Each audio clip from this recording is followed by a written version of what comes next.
नमस्कार, news point लेकर हाजिर हूं मैं राजीव। तो आज सुबह सुबह बीजेपी के राष्ट्रीय प्रवक्ता संबित पात्रा के लिए जोरदार झटका था, क्योंकि ट्विटर ने उनके 2 दिन पहले वाले ट्वीट जिसमें उन्होंने ये दावा किया था कि ये कांग्रेस ने टूल किट तैयार किया है जिसे सर्कुलेट किया जा रहा है, इसको ट्विटर ने कहा कि ये मैनिपुलेटेड मीडिया है और इसको फ्लैग कर दिया। यानी कि अपने आप में जब मैनिपुलेटेड मीडिया कहता है, इसका मतलब ये है, साफ है कि ये फर्जी है और इसे आप ट्विटर हैंडल पर सर्कुलेट नहीं कर सकते हैं, सीधा और सिंपल शब्दों में आपको बताऊं तो। लेकिन इससे पहले जब संबित पात्रा ने इस कांग्रेस के टूल किट तथा कथित, कह सकता हूं कि तथाकथित कांग्रेसी टूल किट को जो शेयर किया था, उस समय उन्होंने दावा किया था कि कैसे देश के प्रधानमंत्री को इस देश में जो कुछ भी घटना घट रही है उसको और इस देश को बदनाम करने की कोशिश कांग्रेस कर रही है, वो सब कुछ इसमें है, इस टूल किट में है। और इसके बाद हंगामा मचा और ये बात आज से 3 दिन पुरानी है, यानी 18 तारीख की है। तो दोस्तों, सबसे पहले ये बताना चाहूंगा कि इस टूल किट को लेकर के जो संबित पात्रा ने ट्वीट किया था उसमें क्या कुछ कहा गया था, क्या आरोप लगाया गया था और क्या कुछ था, जरा ये देखते हैं कि टूल किट में अपील क्या की गई थी, ये भी हम देखेंगे। लेकिन उसके साथ साथ आपको बताऊं कि ये भी जानने की कोशिश करेंगे कि ये टूल किट है क्या। दूसरी बात ये कि इस वक्त जब ट्विटर इंडिया ने इन्हें संबित पात्रा को मैनिपुलेटेड इस टूल किट के लिए मैनिपुलेटेड मीडिया कहा है, तो उसके बाद में सूचना मंत्रालय जो है वो सामने आया है और उसका कहना है, सूचना मंत्रालय का, केंद्रीय सूचना मंत्रालय का, इंफॉर्मेशन एंड ब्रॉडकास्टिंग जो मिनिस्ट्री है, उसका कहना है कि ये काम भारत सरकार का है, भारत सरकार के कानून प्रवर्तन निदेशालय का काम है और वो जांच कर रहा है और ये इसमें किसी भी तरह का हस्तक्षेप बर्दाश्त नहीं करे, मतलब मंत्रालय जो है वो बर्दाश्त नहीं करने वाला है और आप इससे अपने आप को अलग रखिए, जांच एजेंसी के रूप में आप सामने मत आइए, ट्विटर के लिए उन्होंने कहा है। तो एक तरफ से सरकार कह रही है ट्विटर इंडिया को कि आप बीच में मत आओ, लेकिन कई अलग अलग जो साइट्स हैं, अलग अलग जो चैनल्स हैं, वो बता रहे हैं कि ये पूरा का पूरा जो मामला है ये फर्जी है।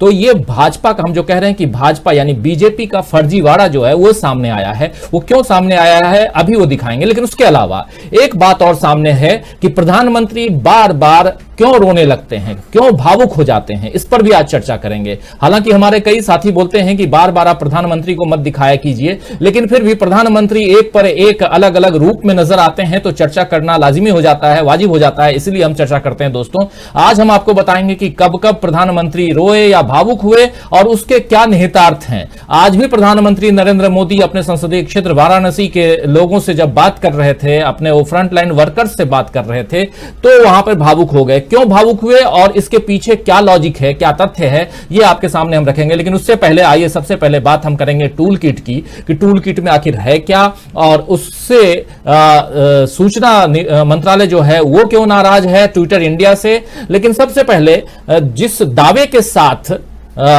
भाजपा के राष्ट्रीय प्रवक्ता सामने आए थे और कह रहे थे कि इस टूल किट में क्या कुछ लिखा है, तो आइए सबसे पहले बताते हैं आपको कि इस टूल किट को दावे के साथ क्या कह रहे थे कि कांग्रेस ने क्या कुछ अपील की है उसमें। तो क्या क्या अपील है वो जरा दिखाइए कि क्या अपील के दावे कर रहे हैं इस टूल किट तथा कथित या कहें तो फर्जी टूल किट के बारे में। संबित पात्रा ने क्या अपील की थी 2 दिन पहले, 2 नहीं 3 दिन, आज 21 तारीख है, 18 तारीख की घटना है, क्या कुछ कहा था। तो तथाकथित टूल किट में संबित पात्रा के अनुसार और जो सामने लाया गया उसके अनुसार यह कहा गया कि कांग्रेस के लोगों से, खासकर जो कांग्रेस के कार्यकर्ता हैं, कांग्रेस के समर्थक हैं या स्वयंसेवक हैं, उन लोगों से अपील की जा रही है कि सुपर स्प्रेडर कुंभ जैसे शब्दों का इस्तेमाल करें, ईद पर जमा होने वाली भीड़ पर कुछ न कहें, कोविड की यानी कि कोरोना महाकाल जो चल रहा है, महामारी का दौर है, इसकी मदद के लिए उन्हीं यूजर्स को प्रतिक्रिया दें जिन्होंने इंडियन यूथ कांग्रेस यानी आईवाईसी को टैग किया हो। अंतिम संस्कार और यानी कि शवों का जो दाह संस्कार है, तो अंतिम संस्कार और शवों की व्यथित करने वाली यानी कि बिल्कुल रूह कपा देने वाली जो तस्वीरें हैं वो उसे शेयर करें, जैसा कि विदेशी मीडिया पहले ही कर रहा है। और भारत में पाए गए नए कोविड वेरिएंट के लिए मोदी स्ट्रेन लिखने और बोलने के लिए मीडिया को कहा जाए, जो उनके समर्थक मीडिया हैं। ये तमाम दावे के साथ, इन तमाम बातों के साथ संबित पात्रा इस टूल किट को लेकर के मीडिया में आए, सोशल मीडिया में आए। उन्होंने कई टेलीविजन चैनल्स पे इंटरव्यूज भी दिए, कई जगह उन्होंने बातें भी रखी अपनी, और उन्होंने कहा कि ये टूल किट जो है ये है कांग्रेस का, और देखिए कैसे इस देश को बदनाम करने की कांग्रेस कोशिश कर रही है। इसके बाद कांग्रेस जो है वो सीधे उसने चिट्ठी लिखी कमिश्नर दिल्ली पुलिस को, और उसने मांग की कि एफआईआर दर्ज हो। एफआईआर दर्ज दिल्ली में तो नहीं, लेकिन छत्तीसगढ़ में कुछ लोगों को संबित पात्रा और बीजेपी के कई नेताओं के खिलाफ एफआईआर दर्ज करने की अनुमति मिली। दर्ज हो भी गई एफआईआर, और इसके बाद मामला आगे बढ़ा और आज मैनिपुलेटेड मीडिया कह करके इसे ट्विटर ने फ्लैग किया। और आप याद कीजिए कि मैनिपुलेटेड मीडिया, कई बार ये शब्द तब आया था जब ट्रंप साहब जो थे, भूतपूर्व राष्ट्रपति अमेरिका के, यूएस के, वो कई ऐसे फर्जी टाइप के जो ट्वीट है वो किया करते थे, जिस पर मैनिपुलेटेड मीडिया का ठप्पा लगता था, और एक बार तो ऐसा हुआ कि उनका अकाउंट ही सीज हो गया था। तो ये बातें होती रही, लेकिन सबसे पहले आइए देखते हैं कि आज क्या कुछ हुआ। एक छोटी सी रिपोर्ट आपको दिखाता हूं, इस रिपोर्ट में कि ट्विटर इंडिया ने क्या कुछ कहा है, क्या कुछ चला है, ये जरा दिखाइए कि ट्विटर इंडिया की जो ये रिपोर्ट है, जो हमारी लगभग 1.5 मिनट की रिपोर्ट है, वो जरा दिखाइए कि संबित पात्रा पर क्या कुछ एक्शन लिया गया है। महामारी के दौरान देश में फैली अव्यवस्थाओं के लिए मोदी सरकार जिम्मेदार है, ये बात सभी जानते हैं। लेकिन इन अव्यवस्थाओं पर सवाल कोई नहीं उठा रहा है, क्योंकि सरकार पर सवाल उठाने वाले को डर होता है कि उस पर कार्रवाई न हो जाए। इस डर को दरकिनार करके जब कांग्रेस सरकार से सवाल पूछ रही है, तो बीजेपी प्रवक्ता ने कांग्रेस पर टूलकिट का प्रयोग करने का आरोप लगा दिया। हालांकि कांग्रेस ने इस आरोप को गलत बताते हुए दिल्ली के पुलिस कमिश्नर को शिकायती खत लिखा है और एफआईआर दर्ज कराने की मांग की है, जबकि अब ट्विटर ने भी बीजेपी के इस आरोप को गलत बताया है। दरअसल भाजपा प्रवक्ता संबित पात्रा ने 18 मई को एक ट्वीट किया था, जिसमें उन्होंने एक टूलकिट का हवाला देते हुए कांग्रेस पर आरोप लगाया था। इस ट्वीट में एक कागज साझा किया गया, जिसमें कांग्रेस का लेटर हेड था और सोशल मीडिया पर किस तरह ट्वीट और जानकारी साझा करनी है उसके बारे में बताया गया था। लेकिन अब ट्विटर ने इस ट्वीट को मैनिपुलेटेड मीडिया बताया है, यानी ये दावा तथ्यात्मक रूप से सही नहीं है। ट्विटर की पॉलिसी के मुताबिक अगर किसी जानकारी जो आपने ट्वीट की है उसका सोर्स सटीक नहीं है और उपलब्ध जानकारी भी गलत है, तो इस तरह का लेबल लगाया जाता है। ये वीडियो, ट्वीट, फोटो या अन्य किसी भी कंटेंट पर लगाया जाता है। जैसा कि आप जानते हैं कि अमेरिका के राष्ट्रपति चुनाव के दौरान डोनाल्ड ट्रंप के कई ट्वीट्स पर इस तरह का लेबल लगा दिया गया था। बाद में डोनाल्ड ट्रंप का अकाउंट ही परमानेंट सस्पेंड कर दिया गया था। इसी तरह अब संबित पात्रा के टूलकिट वाले ट्वीट को मैनिपुलेटेड मीडिया बता दिया गया है, जिसके बाद अब खुद बीजेपी सवालों के घेरे में आ गई है। अब देखना होगा कि अपने ही जाल में फंसे संबित पात्रा अपनी सफाई में क्या कहते हैं। टीवी लाइव की रिपोर्ट। तो देखा आपने कि आखिर अपने ही जाल में फंस गए हैं संबित पात्रा, और क्या कुछ हुआ दिन भर उसका उस घटनाक्रम पर एक छोटी सी रिपोर्ट हमने आपके सामने पेश की। और इस पर चर्चा के लिए हमारे साथ मौजूद हैं इस वक्त हमारे वरिष्ठ पत्रकारों का पैनल है। आइए सबसे पहले उनसे आपका परिचय कराऊं। बहुत दिनों बाद सीनियर जर्नलिस्ट हमारे साथी पुष्परंजन जी हमारे साथ जुड़े हुए हैं। पुष्परंजन जी कोविड-19 की चपेट में आए हुए थे और उसके बाद उससे बाहर निकल करके अब दोस्तों आपके सामने हैं। और पुष्परंजन जी, आपका स्वागत है इस कार्यक्रम में। बहुत दिनों बाद आप जुड़े हमारे साथ, लेकिन अब उम्मीद करता हूं आप बिल्कुल स्वस्थ हैं, स्वस्थ दिखाई दे रहे हैं, स्वस्थ रहेंगे। लिट्टी चोखा बहुत खा रहे हैं आप, हम लोगों को भी बांटिए। और साथ साथ ऑनलाइन एडिटर हमारे पुष्परंजन जी के अलावा हमारे अमलेंदु जी भी जुड़े हुए हैं। और अमलेंदु जी, आपका भी स्वागत है। कुछ देर बाद हमारे और साथी जुड़ेंगे, उनसे भी आपका परिचय करवाऊंगा। तो हमारे दोनों साथियों के साथ इस कार्यक्रम में आप तमाम साथी जो हमारे साथ जुड़ चुके हैं, आप सबका भी स्वागत है। जो हमें देख रहे हैं, इस वक्त तक जुड़ चुके हैं, जो जुड़ने वाले हैं, तमाम साथियों, दर्शकों, शुभचिंतकों, आप सबका इस कार्यक्रम में तहे दिल से इस्तकबाल करता हूं, स्वागत करता हूं। तो सबसे पहले टूल किट की बात कर रहे हैं, तो आइए आगे बढ़ें। उससे पहले आपको बताऊं कि ये टूल किट होता क्या है और इसका चलन कैसे शुरू हुआ, और खासकर पिछले ही दिनों भारत में इसके बारे में खूब चर्चा हुई थी। एक छोटी सी रिपोर्ट ये भी देख लेते हैं, फिर सीधे पुष्परंजन जी आपके पास आएंगे। लेकिन उससे पहले इस रिपोर्ट को देखते हैं कि क्या कुछ होता है टूल किट। तो वो रिपोर्ट शायद थोड़ी देर में दिखाएं, लेकिन उससे पहले आपको जी दिखाइए जी।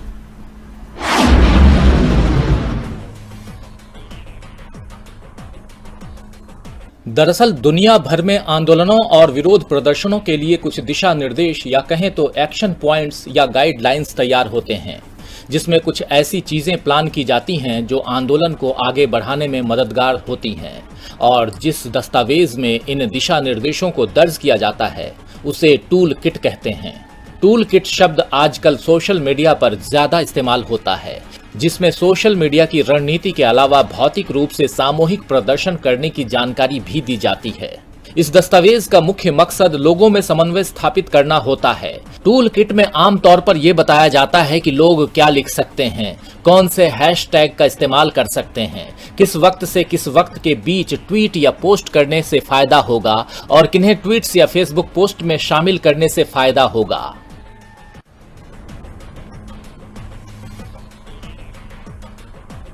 इस साल की शुरुआत में 3 फरवरी को पर्यावरण कार्यकर्ता ग्रेटा थनबर्ग ने भारत में चल रहे किसान आंदोलन के समर्थन में एक ट्वीट किया था, जिसमें ग्रेटा ने एक टूल किट भी शेयर की थी और लोगों से किसानों की मदद करने की अपील की थी। लेकिन बाद में उन्होंने वो ट्वीट डिलीट कर दिया और बताया कि जो टूल किट उन्होंने शेयर की थी वो पुरानी थी। इसके बाद 4 फरवरी को ग्रेटा ने एक बार फिर किसानों के समर्थन में ट्वीट किया।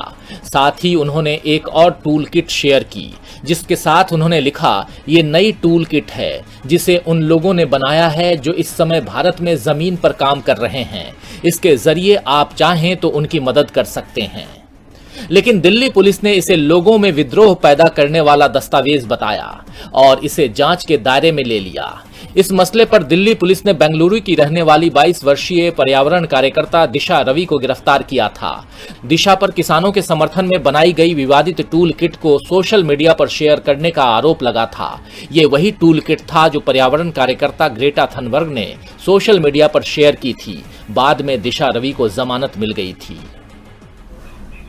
तो देखा आपने टूल किट मामला और टूल किट होता क्या है। और अभी अभी 2 महीना पहले किसान आंदोलन में ये काफी चर्चा में रहा था। अब उसके बाद कांग्रेसी टूल किट लेकर के माननीय राष्ट्रीय प्रवक्ता बीजेपी के संबित पात्रा जी आए और संबित पात्रा जी खुद फंस गए हैं अपनी ही जाल में। तो ओवरऑल इस पूरे मसले को आप बहुत नजदीक से देख रहे हैं। पुष्परंजन जी आपके पास आना चाहूंगा, आखिर क्या कुछ है ये मामला। और जैसा कि हम लोग देख रहे हैं कि अब संचार मंत्रालय कूद पड़ा है और उसका कहना है कि ट्विटर से, खासकर संचार मंत्रालय का कहना है कि आपकी इतनी हिम्मत कैसे हुई।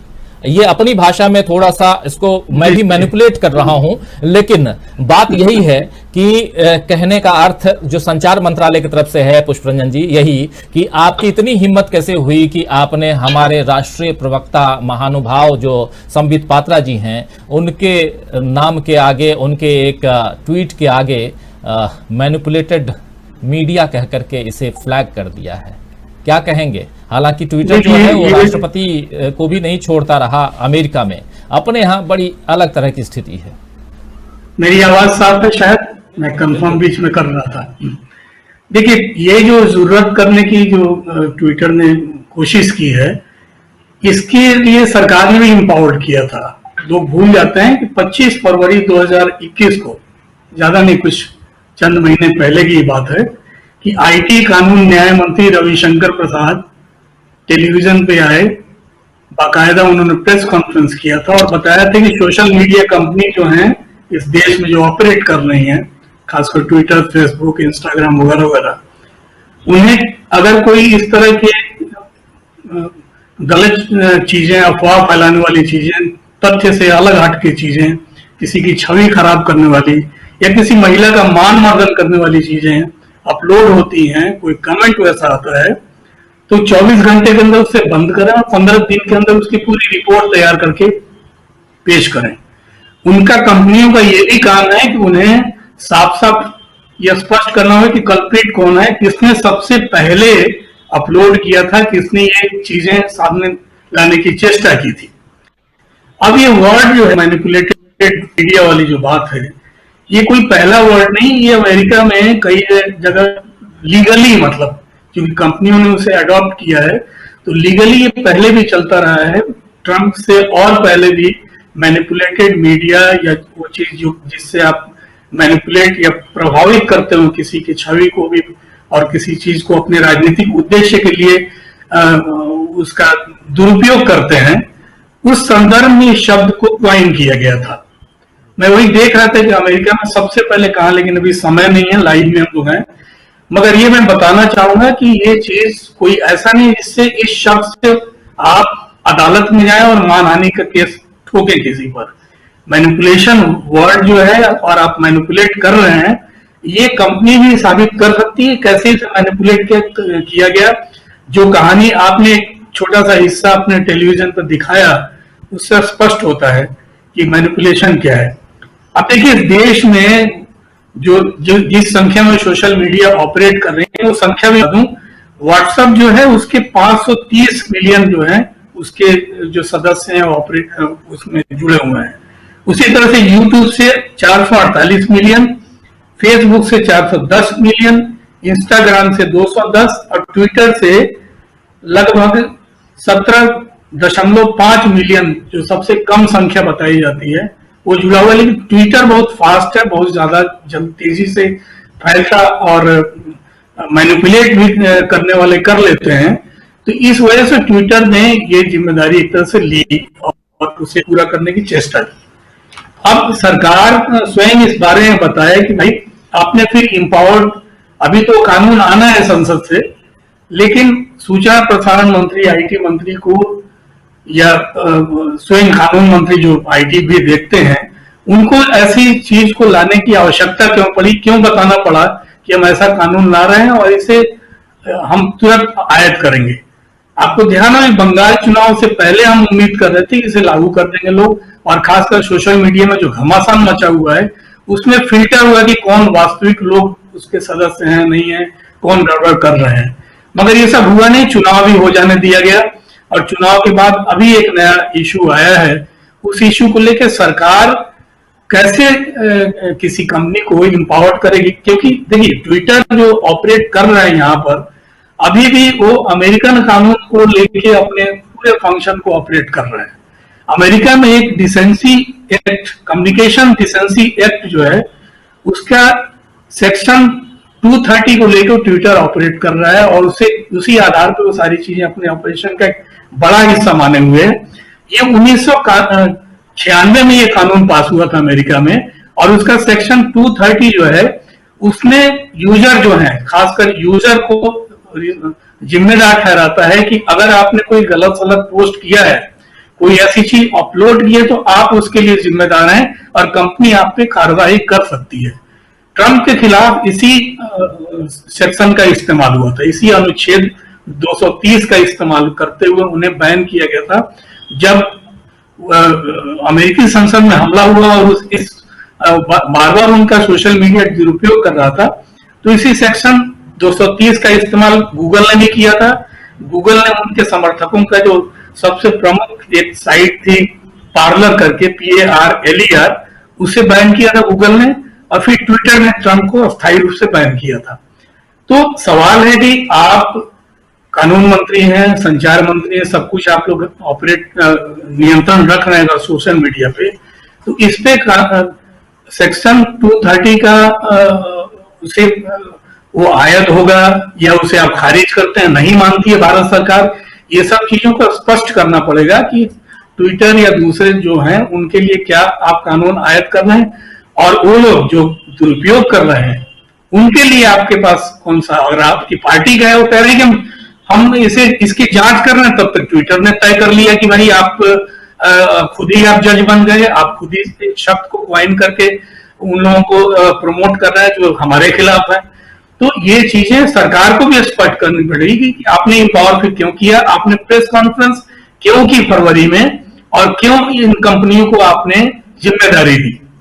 बिल्कुल बिल्कुल हमारे साथ जुड़ गए हैं हमारे एग्जीक्यूटिव एडिटर जयशंकर गुप्ता जी। जयशंकर जी, आपका भी स्वागत है इस कार्यक्रम में। और जयशंकर जी, जैसे ही हम बात कर रहे हैं इस वक्त खासकर जो टूल किट का मामला है, दो मुद्दे आज हैं इंपॉर्टेंट। एक तो टूल किट का मामला, जिसे कई अलग अलग मीडियम से जांच करके ये बताया गया है कि जो संबित पात्रा लेकर के आए थे तथा कथित कांग्रेसी टूल किट, वो फर्जी निकला है। और इस आधार पर, या हो सकता है कि ट्विटर अपने आधार पर भी जांच करके इसे मैनिपुलेटेड मीडिया करार दिया है ट्विटर ने। लेकिन इसके बाद अब शाम को खबर यह आई कि ट्विटर को फटकार लगाई है भारत सरकार ने, संचार मंत्रालय ने। और संचार मंत्रालय का कहना है कि आप अपना काम कीजिए, हम अपना काम कर रहे हैं, जांच जो है वो चल रही है, और आप जांच एजेंसी नहीं है और यह आपका काम नहीं है। लेकिन सवाल यहां पे यह आता है जयशंकर जी कि जब एक प्लेटफॉर्म है और उसका जिम्मेदार ट्विटर है, जैसे फेसबुक पे फेसबुक जिम्मेदार होता है, ट्विटर का जिम्मेदार ट्विटर है, और उस पे वो खुद अपनी जिम्मेदारी लेकर के फ्लैग करता है, अगर वो कहता है कि ये मैनिपुलेटेड मीडिया है, तो फिर इसमें फटकार वाली बात क्या आती है? क्या यहां कहीं आप ये नहीं देखते कि जैसे मीडिया पर शिकंजा कसने की कोशिश लगातार होती रही है भारत में, ये कोशिश सोशल मीडिया पे भी जारी है, और उसी के तहत अगर संबित पात्रा लेके आ रहे हैं, ठीक है, ये अच्छी बात है कि आप जांच करवा रहे हैं, आप जांच करवाइए, लेकिन कोई जांच करके ले आया है, जैसे अल्ट न्यूज है, बाकी तमाम कई सारे ऐसे हैं जहां पे ओपनली जांच करके रखा हुआ है कि ये फर्जी है, ये जो लेटर हेड है वो तक फर्जी है। और उसके बाद एफआईआर भी दर्ज हो गई है छत्तीसगढ़ में संबित पात्रा और उनकी पूरी टीम के कई मंत्रियों, उसमें स्मृति ईरानी से लेकर के तमाम है, जेपी नड्डा भी हैं, सब हैं इन लोगों के खिलाफ। उसके बाद आप कह रहे हैं कि नहीं, आपने गलत किया है। और खासकर ट्विटर बनाम जो इंडिया सरकार, भारत सरकार है, ओवरऑल इस पूरे मसले को जो राजनीतिक रूप से अगर देखा जाए तो कैसे आप देखेंगे? एक तरफ आज हालांकि राजीव गांधी की आज पुण्यतिथि भी है, तो और कांग्रेस के लिए एक अलग दिन है आज, लेकिन साथ साथ ये कांग्रेस के लिए सुबह सुबह एक अच्छी खबर आई थी, और शाम तक में ये खबर थोड़ी सी दूसरे ढंग से मैनिपुलेट हो रही है। जयशंकर जी,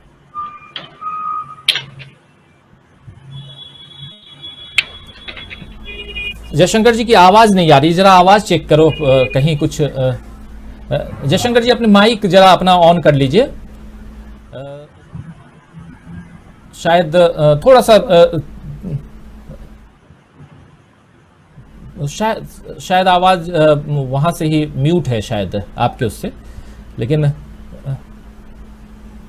थोड़ा सा जयशंकर जी का आवाज को चेक करो तब। नहीं, ठीक है, हो गया। आ रही है अब आ रही है आवाज? हाँ, अब आ रही है, मैं भी सुन पा रहा हूँ। हाँ, नहीं, वो यहाँ म्यूट था, वो ठीक है। नहीं, मैं सुन पा रहा हूँ। हाँ, जिस दिन टूल किट का मामला आया था उसी दिन साफ हो गया था, कांग्रेस ने उसी दिन रिएक्ट कर दिया था कि ये फर्जी है, हमारा इससे कोई लेना देना नहीं। तो ये दरअसल ये लोग फर्जीवाड़े के उस्ताद हैं, और इस तरह का लगातार फर्जीवाड़ा करते ही रहते हैं। किसी बहाने जब तक मीडिया, जब तक ट्विटर या फेसबुक या व्हाट्सएप यूनिवर्सिटी का इस्तेमाल इनके पक्ष में होता है, तब तक तो इनको कोई परेशानी नहीं होती। लेकिन जरा सा भी तटस्थ होने की कोशिश करने पर ये आग बबूला हो जाते हैं। इसी तरह आज जो मामला हुआ है वो ये इसी तरह का है। भाई, ट्विटर पे आपने दिखाया था, संबित पात्रा ने जो कहा था, तो ट्विटर तो अपनी जांच करेगा ना। अगर शिकायतें आएंगी और लोग केस करना शुरू करेंगे तो ट्विटर उसकी जड़ में आएगा। तो ट्विटर तो अपने ढंग से जांच करेगा ना कि जयशंकर गुप्ता ने अगर कोई ट्वीट किया है और उसके चलते हंगामा हो रहा है या कोई बात हो रही है, उस पर सवालिया निशान उठ रहे हैं, तो ट्विटर तो जांच करेगा कि ये वाकई ये सचमुच है या गलत फैक्ट हमारा इस्तेमाल किया जा रहा है। तो अगर उसने जांच की है और पाया है कि ये जो कांग्रेस का सो कॉल्ड टूल किट है, ये संबित पात्रा और अमित मालवीय जी के दिमाग की उपज है और उसके जरिए इनके आईटी सेल के लोगों ने इसको तैयार किया है, तो इसमें गलत क्या है? इसमें तो कोई गलत नहीं है। अगर आपको लगता है कि नहीं इसके अलावा कोई और सच है, तो फिर वो सच आप लेके आइए सामने। तो सीधी सी बात यही है। और इसके पहले भी लगातार पश्चिम बंगाल में जिस तरह से चुनावी नतीजों के बाद हिंसा की जो खबरें या हिंसा के जो वीडियो, जो फुटेज या फोटो सोशल मीडिया के जरिए जारी किए गए थे जिस ढंग से, और एल्ट न्यूज वालों ने उसको बार बार साबित किया कि भाई इसमें ये सीरिया वाला है, ये बांग्लादेश का है, ये फलाना का है, ये ढिकाना का है, लगातार उसको गलत साबित किया गया है, झूठ। ये देखिए, इनका जो है ये मीडिया का इस्तेमाल करने के ये उस्ताद हो चुके हैं। अब वो सोशल मीडिया हो, इनका एक तो आरएसएस का जो र्यूमर स्प्रेडिंग सोसाइटी है, कनफुकवा तंत्र जिसको हम बोलते हैं आम बोलचाल की भाषा में, उसके जरिए तो पूरा का पूरा माहौल बनाते ही हैं। अब आज देखिए, जब पूरी तरह से प्रतिष्ठा दांव पे लगी है, प्रतिष्ठा गिर रही है, सरकार का इकबाल खत्म हो रहा है, ऐसे में सोशल मीडिया पे तमाम तरह का वही फिर से हिंदू मुसलमान की वो 50 साल बाद तो मुसलमानों का राज हो जाएगा, तो ये हो जाएगा, वो इस तरह की बातें लगातार चला रहे हैं। अब उस पर कोई देखने वाला नहीं है।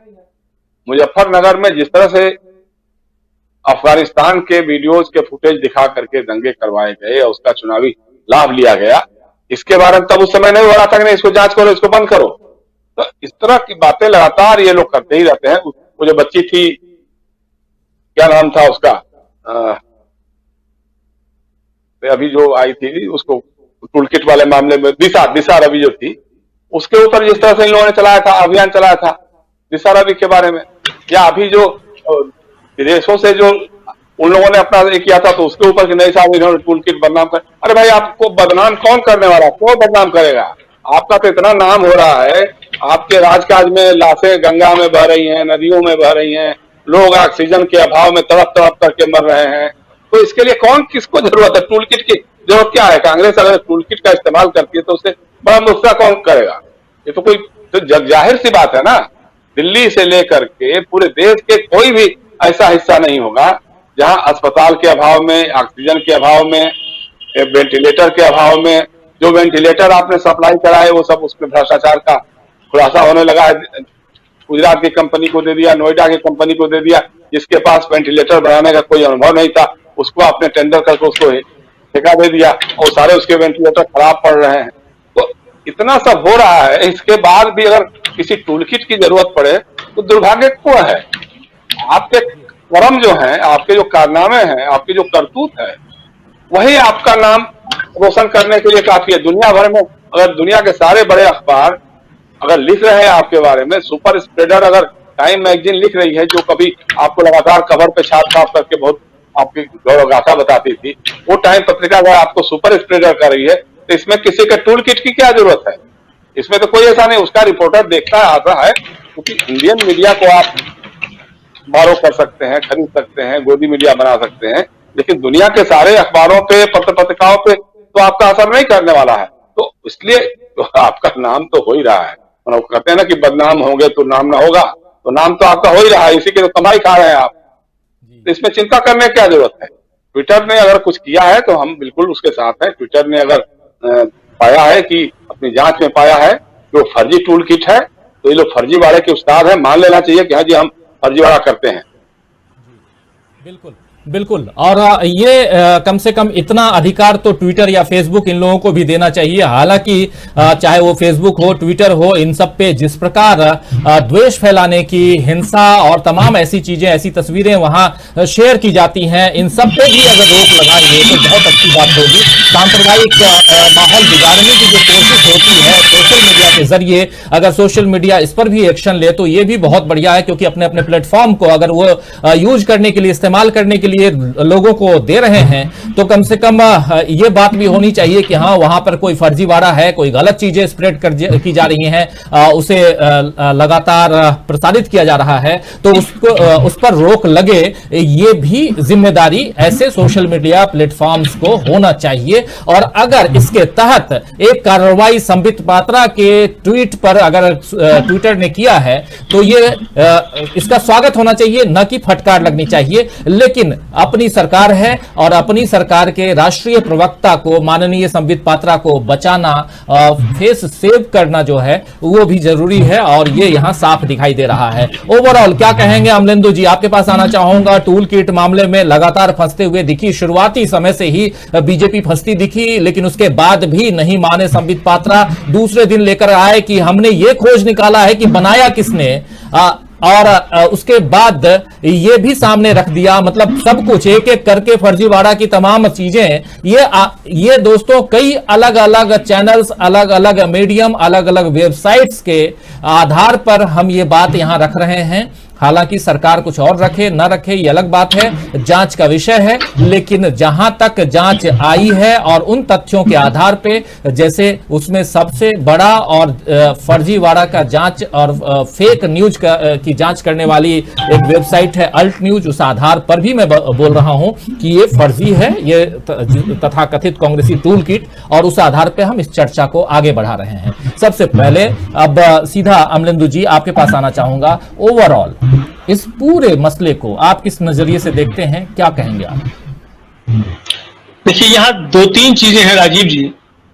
पहली चीज तो ये है कि जो नया कानून लाने जा रही थी सरकार, और उसके आधार पे जो एक वेबसाइट है लाइव लॉ करके, वो केरल के हाईकोर्ट में भी गई, और शायद केरल हाईकोर्ट ने ये कहा भी कि आप इस कानून से बच नहीं सकते हैं। इनको मिलाकर वो कानून जो है वो ये कहता है, जो सरकार ने घोषित किया, जो भी कुछ अभी तक आया है, मतलब जो आया नहीं, कानून बना नहीं है, जो कह रहे हैं कि वो हम लाएंगे और वो लागू होगा, उसको लेकर के आएंगे, उसमें जो गाइडलाइन कही गई है, दिखाई गई है, उसमें सोशल मीडिया प्लेटफॉर्म की जिम्मेदारी है कि वो जो गलत कंटेंट है उसको हटाए, और जिसका कंटेंट उसको जानकारी दे कि वो आपका कंटेंट क्यों हटाया गया है। तो उस कानून के हिसाब से मुझे लगता है कि ट्विटर की कार्रवाई जो है उचित है, और इसलिए उसने उस कंटेंट को हटाया नहीं, हटाया, उसको फ्लैग किया उसने कंटेंट को, यानी उसने जो यूजर था उसको बता दिया कि आपका कंटेंट जो है वो कुल मिलाकर के सही नहीं है। तो पहली चीज तो ये है, इसका जो कानूनी पक्ष मुझे लगता है कि जो होना चाहिए, इस पर कोई, हालांकि जो कानून विशेषज्ञ वो बताएगा, लेकिन मेरी अपनी जो छोटी सी समझ है उसके अनुसार मुझे ये लगता है। दूसरा सवाल ये है कि क्या सूचना मंत्रालय के पास अपनी कोई जांच एजेंसी है जिससे वो जांच करा रहा है? जब सूचना मंत्रालय इस पे ट्विटर को धमका रहा है, तो सूचना मंत्रालय को यह भी बताना चाहिए कि वो उसकी कौन सी जांच एजेंसी है जिससे वो जांच करा रहा है, या किस जांच एजेंसी को उसने ये जांच जो है कुल मिलाकर के सौंपी है, और ये शिकायत जो है उसके पास की किसने है। क्योंकि कांग्रेस की शिकायत है कि ये टूल किट जिसको बताया गया वो कुल मिलाकर के फर्जी है। तो क्या सूचना मंत्रालय ने कांग्रेस की शिकायत को स्वीकार कर लिया है कि ये टूल किट फर्जी है और उस पर जांच चल रही है? अगर ऐसा है तो मुझे लगता है कि सूचना मंत्रालय इस पर एक स्पष्टीकरण जारी करे तो ये ज्यादा अच्छा होगा, या वो किस बात की जांच कर रहा है ये भी तो कुल मिलाकर के बताए। दूसरा, क्या संबित पात्रा जो है वो सूचना मंत्रालय के प्रवक्ता हैं? जो सूचना मंत्रालय बीच में कूद रहा है और संबित पात्रा के ट्वीट पे ट्विटर को धमका रहा है, तो सूचना मंत्रालय से भी ये सवाल बनता है कि संबित पात्रा भारतीय जनता पार्टी के प्रवक्ता है, ना कि सूचना मंत्रालय के प्रवक्ता है। तो इसमें सूचना मंत्रालय का अपना रोल क्या है? मुझे लगता है कि इसमें भी सूचना मंत्रालय को निश्चित तौर पर स्पष्ट करना चाहिए, क्या सूचना मंत्रालय इसमें एक पार्टी है।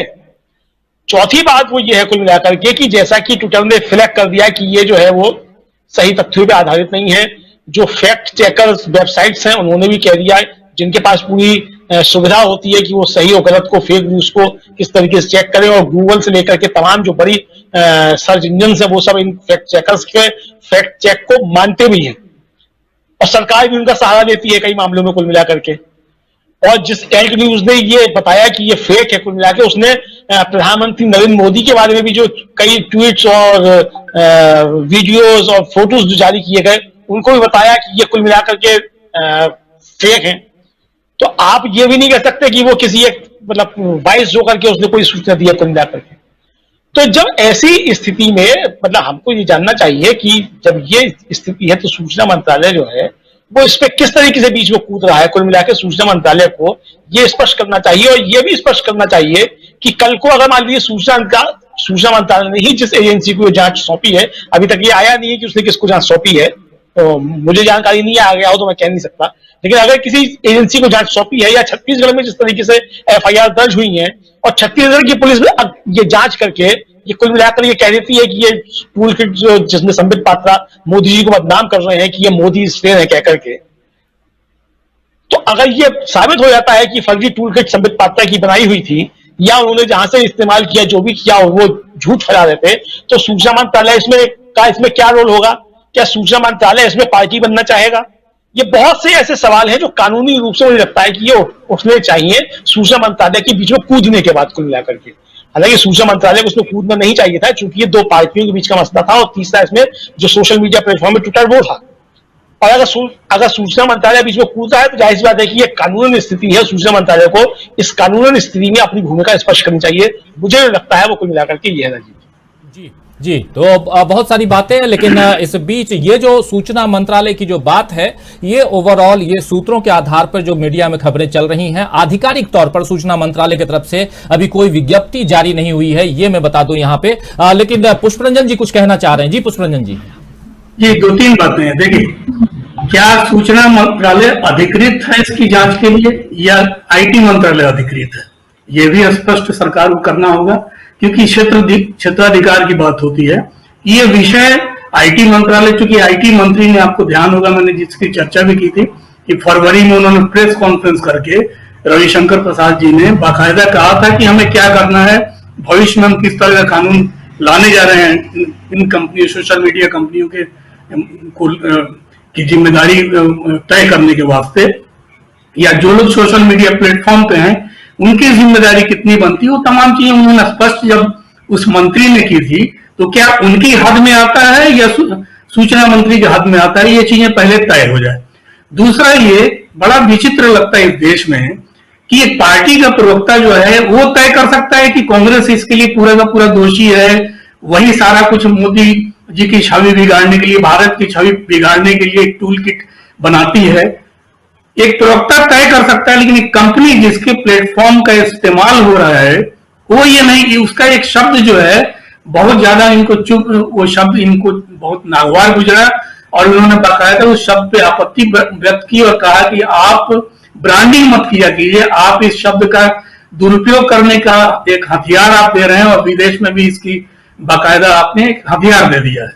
मतलब सूचना मंत्रालय को इस बात को लेकर तकलीफ है, उस बात को लेकर आपत्ति है कि हम तो जांच कर रहे हैं जी, लेकिन आप इस शब्द का इस्तेमाल नहीं कर सकते हैं, आप इस चीज को तय नहीं कर सकते हैं किसने भेजा, उसका खुलासा नहीं कर सकते हैं कहां से आया, मगर संबित पात्र तय कर सकते हैं कि कहां से आया, किसने तैयार किए। ये सारा कुछ 3-4 एपिसोड में लगातार चलता रहा, और इसके लिए पूरा अधिकार एक प्रवक्ता को दिया गया है।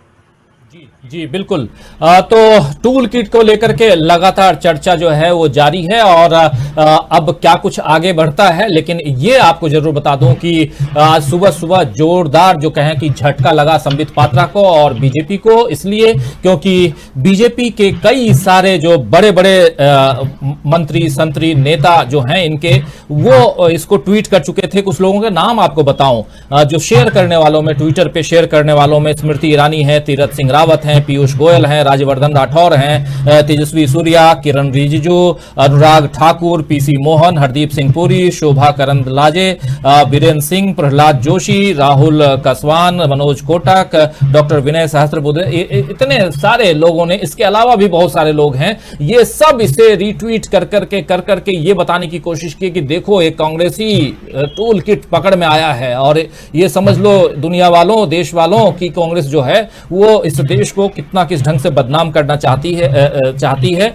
और उसमें मुख्य रूप से यही है कि कुंभ को सुपर स्प्रेडर कहा जा रहा है, ईद पर जमा होने वाली भीड़ को नहीं दिखाना है ये कहा जा रहा है, और उन्हीं लोगों को मदद करनी है जो लोग इंडियन कांग्रेस, यूथ कांग्रेस को टैग कर रहे हैं, और ज्यादा से ज्यादा जो व्यथित करने वाली तस्वीर हो, मरने की, कोविड से जो अंतिम संस्कार और शवों की व्यथित करने वाली तस्वीर हो, उसको शेयर करना है, और साथ साथ मोदी स्ट्रेन बताना है। ये जो मुख्य, इसके अलावा एक पार्ट और है, ये पहला पार्ट कोविड को लेकर, दूसरा पार्ट जो है सेंट्रल विस्टा का है, उस पर भी हम लोग लगातार चर्चा करते रहे। सेंट्रल विस्टा को लेकर भी उसमें बहुत सारी बातें हैं, लेकिन ये तमाम बातें फर्जी साबित हो रही हैं अलग अलग ढंग से, जब वेबसाइट्स, अल्ट न्यूज टाइप के जो वेबसाइट्स हैं वो जब इसकी तहकीकात कर रहे हैं। तो दोस्तों इस पे चर्चा करेंगे, लेकिन उसके बाद आज सुबह दूसरी खबर ये आई कि प्रधानमंत्री नरेंद्र मोदी जो हैं वो आज अपने संसदीय क्षेत्र वाराणसी में वहां के फ्रंटलाइन जो वर्कर्स हैं और डॉक्टर्स हैं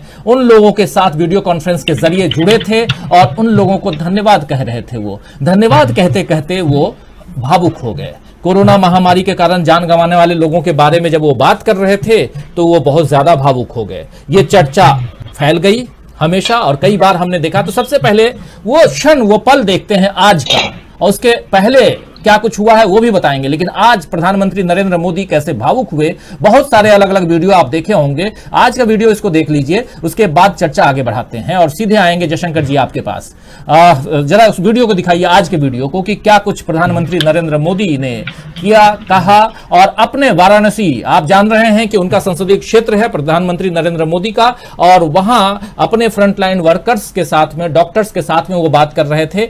लेकिन आज से 1.5 महीना पीछे चले, 1.5 या सवा महीना बोल दें, कि 6 अप्रैल को प्रधानमंत्री नरेंद्र मोदी, 6 अप्रैल 2021, आज है 21 अप्रैल 2021, 6 अप्रैल 2021 को प्रधानमंत्री नरेंद्र मोदी थे कोलकाता में, माफ करें, पश्चिम बंगाल में एक सभा को, रैली को संबोधित कर रहे थे, और वहां उन्होंने कहा था कि ये जो भीड़ है ये देखकर दिल गदगद हो गया। तो छोड़िए उस बात को, पहले आज क्यों रो रहे हैं प्रधानमंत्री, ये देखते हैं।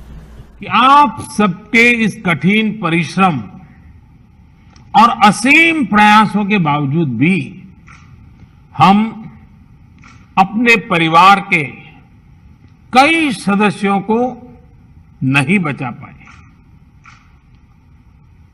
इस वायरस ने हमारे कई अपनों को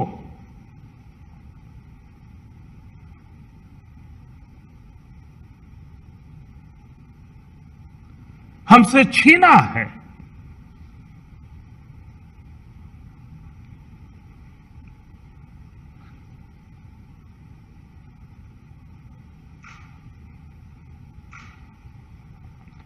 मैं उन सभी लोगों को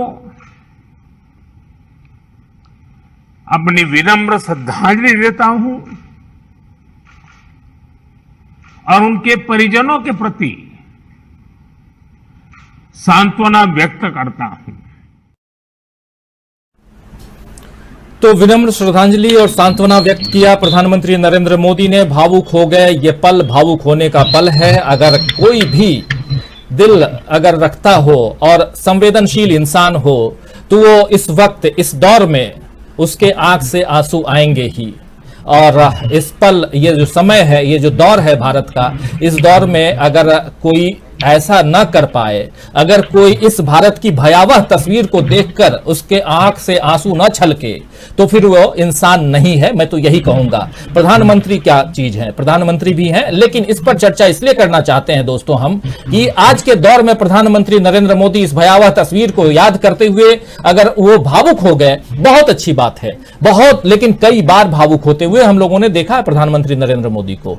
वो क्या है, आज से 1.5 महीना पहले जब इस देश में एक पर एक हर राज्य में कोरोना की तस्वीर जो है वो बदल रही थी, अलग अलग राज्यों से अलग अलग संख्या में बढ़ोतरी की खबरें आ रही थी, उस समय प्रधानमंत्री नरेंद्र मोदी पश्चिम बंगाल में गदगद हो रहे थे भीड़ को देख करके। वो क्या तस्वीर थी, उस पर भी चर्चा करेंगे। लेकिन उससे पहले प्रधानमंत्री नरेंद्र मोदी कब कब भावुक हुए हैं, जरा उस तस्वीर को देख लें, उस आंकड़े को देख लें, उस पूरे एक जो पूरा डिटेल्स है वो हम आपके सामने पेश करना चाहते हैं, वो देख लेते हैं। उसके बाद जयशंकर जी आपके पास सीधा आऊंगा इस सवाल के साथ कि आखिर प्रधानमंत्री नरेंद्र मोदी बार बार भावुक क्यों होते हैं, इस सवाल के साथ। लेकिन सबसे पहले यह देखते हैं कि कब कब प्रधानमंत्री नरेंद्र मोदी भावुक हुए हैं। तो देखिए, मई 2014 को प्रधानमंत्री बनने से पहले मोदी के लिए गुजरात विधानसभा में, यह 2014 मई की बात है, गुजरात विधानसभा में विशेष सत्र रखा गया था। इसमें मोदी ने विदाई भाषण में विपक्ष की तारीफ की थी। जब विपक्ष के नेता उन्हें शुभकामनाएं दे रहे थे तब मोदी भावुक हो गए थे। यह पहली तस्वीर थी जब, क्योंकि उस समय प्रधानमंत्री नहीं बने थे, ये शपथ नहीं लिए थे, लेकिन अब बनने जा रहे थे और इन्होंने अपने वहां के गुजरात के विधानसभा से इस्तीफा दिया था और विदाई भाषण में यह तस्वीर सामने आई थी। आगे बढ़ें, और उसी मई में आप याद कीजिए कि 26 मई को प्रधानमंत्री पद की शपथ ली उन्होंने, और उससे पहले मई महीने में ही जब वो भाजपा के संसदीय दल के नेता चुने जाने के बाद संसद के सेंट्रल हॉल में लाल कृष्ण आडवाणी के नरेंद्र भाई ने कृपा की वाले बयान का जिक्र करते हुए मोदी जी के आंसू छलक पड़े थे। यह दूसरी तस्वीर थी। आगे बढ़ें, मई 2015 में बंगाल दौरे के दौरान मोदी पहली बार बेलूर मठ गए थे। वहां जब उनके लिए स्वामी विवेकानंद का कमरा खोला गया तो वे भावुक हो उठे। मोदी जब युवावस्था में साधु बनना चाहते थे तब इसी मठ ने 3 बार उनकी अपील को नामंजूर कर दिया था। मोदी चाहते थे कि वो साधु बन जाएं। सितंबर 2015 जब मोदी फेसबुक हेडक्वार्टर में मार्क जुकरबर्ग के सवालों के जवाब दे रहे थे, तब अपनी मां से संबंधित सवाल का जवाब देते वक्त उनकी आंखें भर आई थीं। मां के संबंध में मां के संघर्ष के बारे में बताते बताते मोदी भावुक हो गए थे। अब आगे बढ़ें। नवंबर 2015 में संसद में संविधान पर चर्चा के दौरान भावुक हुए थे प्रधानमंत्री नरेंद्र मोदी। बाबा साहब अंबेडकर का जिक्र करते वक्त उनकी आंखें भर आई थीं। अब आगे बढ़ें और जनवरी 2016 में बाबा साहब भीमराव अंबेडकर यूनिवर्सिटी में के दीक्षांत समारोह के दौरान छात्र रोहित वेमुला की मौत का जिक्र करते हुए भी मोदी जी भावुक हो गए थे। उन्होंने कहा था कि एक मां ने अपना बेटा खोया है, इसका दर्द वो महसूस कर सकते हैं। आगे बढ़ें और 8 नवंबर 2016 को नोटबंदी के बाद पहली बार 13 नवंबर को गोवा में भाषण देते वक्त उन्होंने कहा था, नरेंद्र मोदी बोले थे कि मैंने घर परिवार, आप याद कीजिए वो सीन, बहुत देर तक खींचते चले गए थे कि मैंने घर परिवार सब देश के लिए छोड़ दिया। ये बोलते वक्त मोदी को बमुश्किल अपने आंसू जज्ब करने पड़े थे, रोकने पड़े थे, देखे गए ऐसे। आगे बढ़ें और ये है 7 मार्च 2020 जन औषधि दिवस पर वीडियो कॉन्फ्रेंसिंग में जन औषधि केंद्रों से मिले फायदे का जिक्र करते हुए एक महिला ने कहा, मैंने ईश्वर को तो नहीं देखा, लेकिन मोदी जी मैंने आपको देखा है। एक महिला की यह बात सुनकर प्रधानमंत्री नरेंद्र मोदी भावुक हो उठे थे। आगे बढ़ें, ये सारी तस्वीरें आपके सामने दोस्तों हम पेश कर रहे हैं। फरवरी 2021 इसी साल, अभी 2 महीना पहले की बात है, कांग्रेस के राज्यसभा सांसद गुलाम नबी आजाद की राज्यसभा से विदाई के मौके पर मोदी जी भावुक हो गए थे। हालांकि उस मौके पर राज्यसभा सांसद जो आउटगोइंग सांसद गुलाम नबी आजाद थे वो भी भावुक हो गए थे, उनके आंख भी भर आए थे। और उसके बाद आज हमने ये तस्वीर आपको दिखाई जब वो अपने संसदीय क्षेत्र में गए, में वीडियो कॉन्फ्रेंसिंग के जरिए डॉक्टरों से रूबरू हो रहे थे, फ्रंट लाइन वर्कर से रूबरू हो रहे थे, तब वो भावुक हो गए। ये भावुकता जो है जयशंकर जी बार बार प्रधानमंत्री को घेर लेती है और बार बार प्रधानमंत्री देश और दुनिया के सामने अपनी भींगी हुई आंखें और रूधे हुए जो गला कहें वो उसके साथ देखे जाते हैं और खबरें आती हैं कि फिर एक बार भावुक हुए प्रधानमंत्री नरेंद्र मोदी। क्या कहेंगे? ये बार बार क्या ये जो तस्वीरें हैं क्या कुछ कहती हैं, क्या बताती हैं? सब पूरा का पूरा आंकड़ा हमने पेश किया। हमारे एक मित्र ने अभी व्हाट्सएप पे ये भेजा था इसको, और उस पे लिखा था कि जिसका था लंबे समय से इंतजार वो वीडियो आ गया। तो मोदी जी के बारे में जन जन जान चुका है कि वो कितने भावुक हृदय राजनेता हैं। देखिए, राजनीतिज्ञ का भावुक होना अच्छी बात है।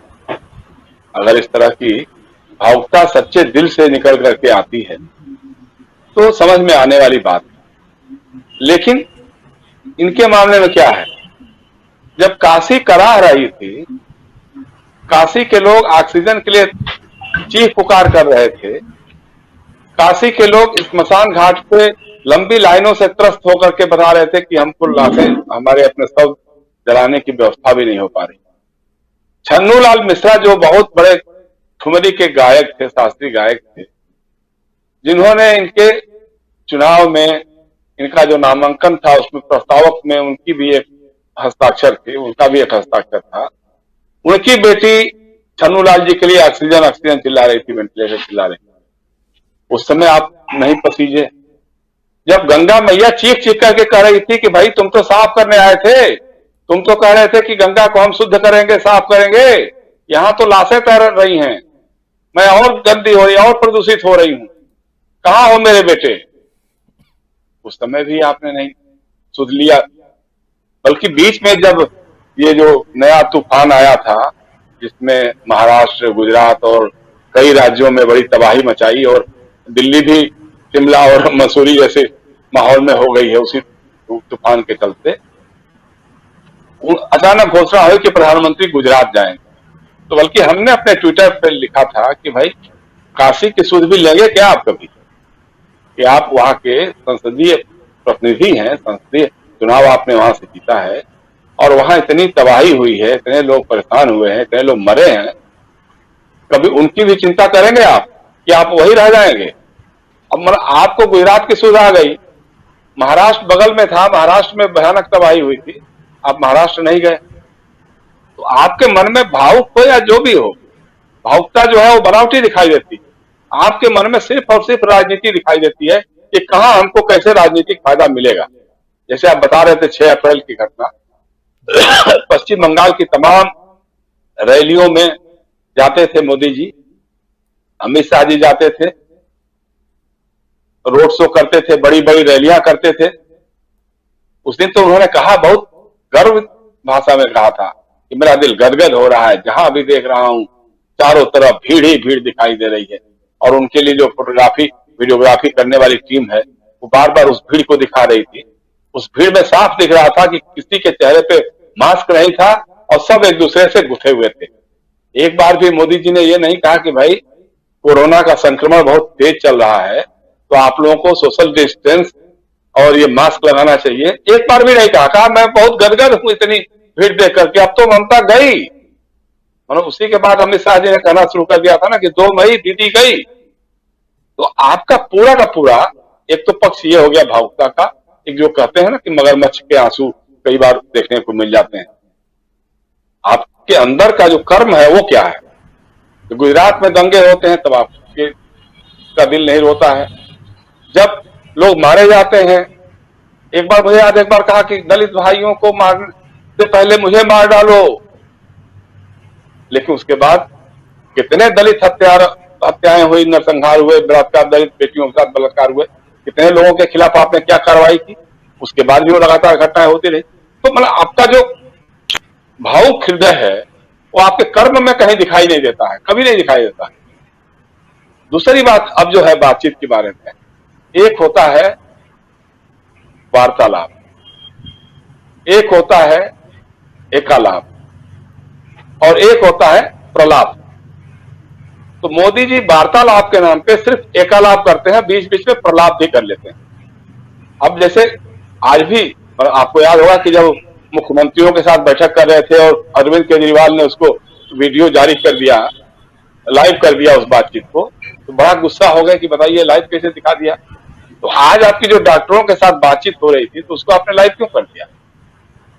कल ममता बनर्जी ने यही सवाल उठाया कि साथ साथ मुख्यमंत्रियों से बात हो रही थी लेकिन बोल केवल प्रधानमंत्री रहे थे। तो ये सब एकालाप है। और प्रलाप बीच बीच में, जैसा आपने बहुत सारी दृष्टांत दिखाए ना, कि वो बीच बीच में आंख से आंसू निकाल देना, रो देना और फिर उसके बाद एकदम तरोताजा होकर के फिर उसी काम में लग जाना। सवाल है कि उस भावुकता के चलते अगर काशी के लोगों से, बनारस के लोगों से, गंगा मैया के लोगों से आपको इतनी मोहब्बत, इतनी भावुकता है, आपको संवेदनाएं आपकी झकझोर रही हैं, एक बार आपका फर्ज नहीं बनता था कि आप बनारस चले जाते, जाकर के देखते, एक बार जाते तो वहां प्रशासन पूरा का पूरा टाइट हो जाता, सारे लोग ऑक्सीजन, कभी बीएचयू का हॉस्पिटल जो है वहां कोई व्यवस्था नहीं नजर आ रही थी। तो आपको मतलब अपने संसदीय क्षेत्र के प्रतिनिधि का भी आपने भूमिका नहीं निभाई। यहाँ बैठ करके रोने धोने से और लंबा लंबा पाज लेने से तो बात नहीं बनेगी। बल्कि किसी ने पूछा तो हमने कहा कि लगता है कि फिर से चुनाव लड़ने का मन बना रहे हैं, क्योंकि अचानक उनका भाव हृदय जग गया है। लेकिन कर्म में नहीं दिख रहा है। कर्म में जब दिखता तो आप कहते कि भाई बनारस के प्रशासन से, उत्तर प्रदेश के मुख्यमंत्री से, कि हमारे संसदीय क्षेत्र में लोगों को ऑक्सीजन की किल्लत क्यों हो रही, वेंटिलेटर की व्यवस्था वहां क्यों नहीं हो पा रही है, टीके वहां ठीक से क्यों, टीके तो कर पहुंचाया उन्होंने बाद में लोगों ने। तो ये जो सारी व्यवस्था है, मतलब कर्म में जो दिखना चाहिए आपका भावुक हृदय, राजनीतिज्ञों का की भावुकता का पैमाना उनका कर्म होता है।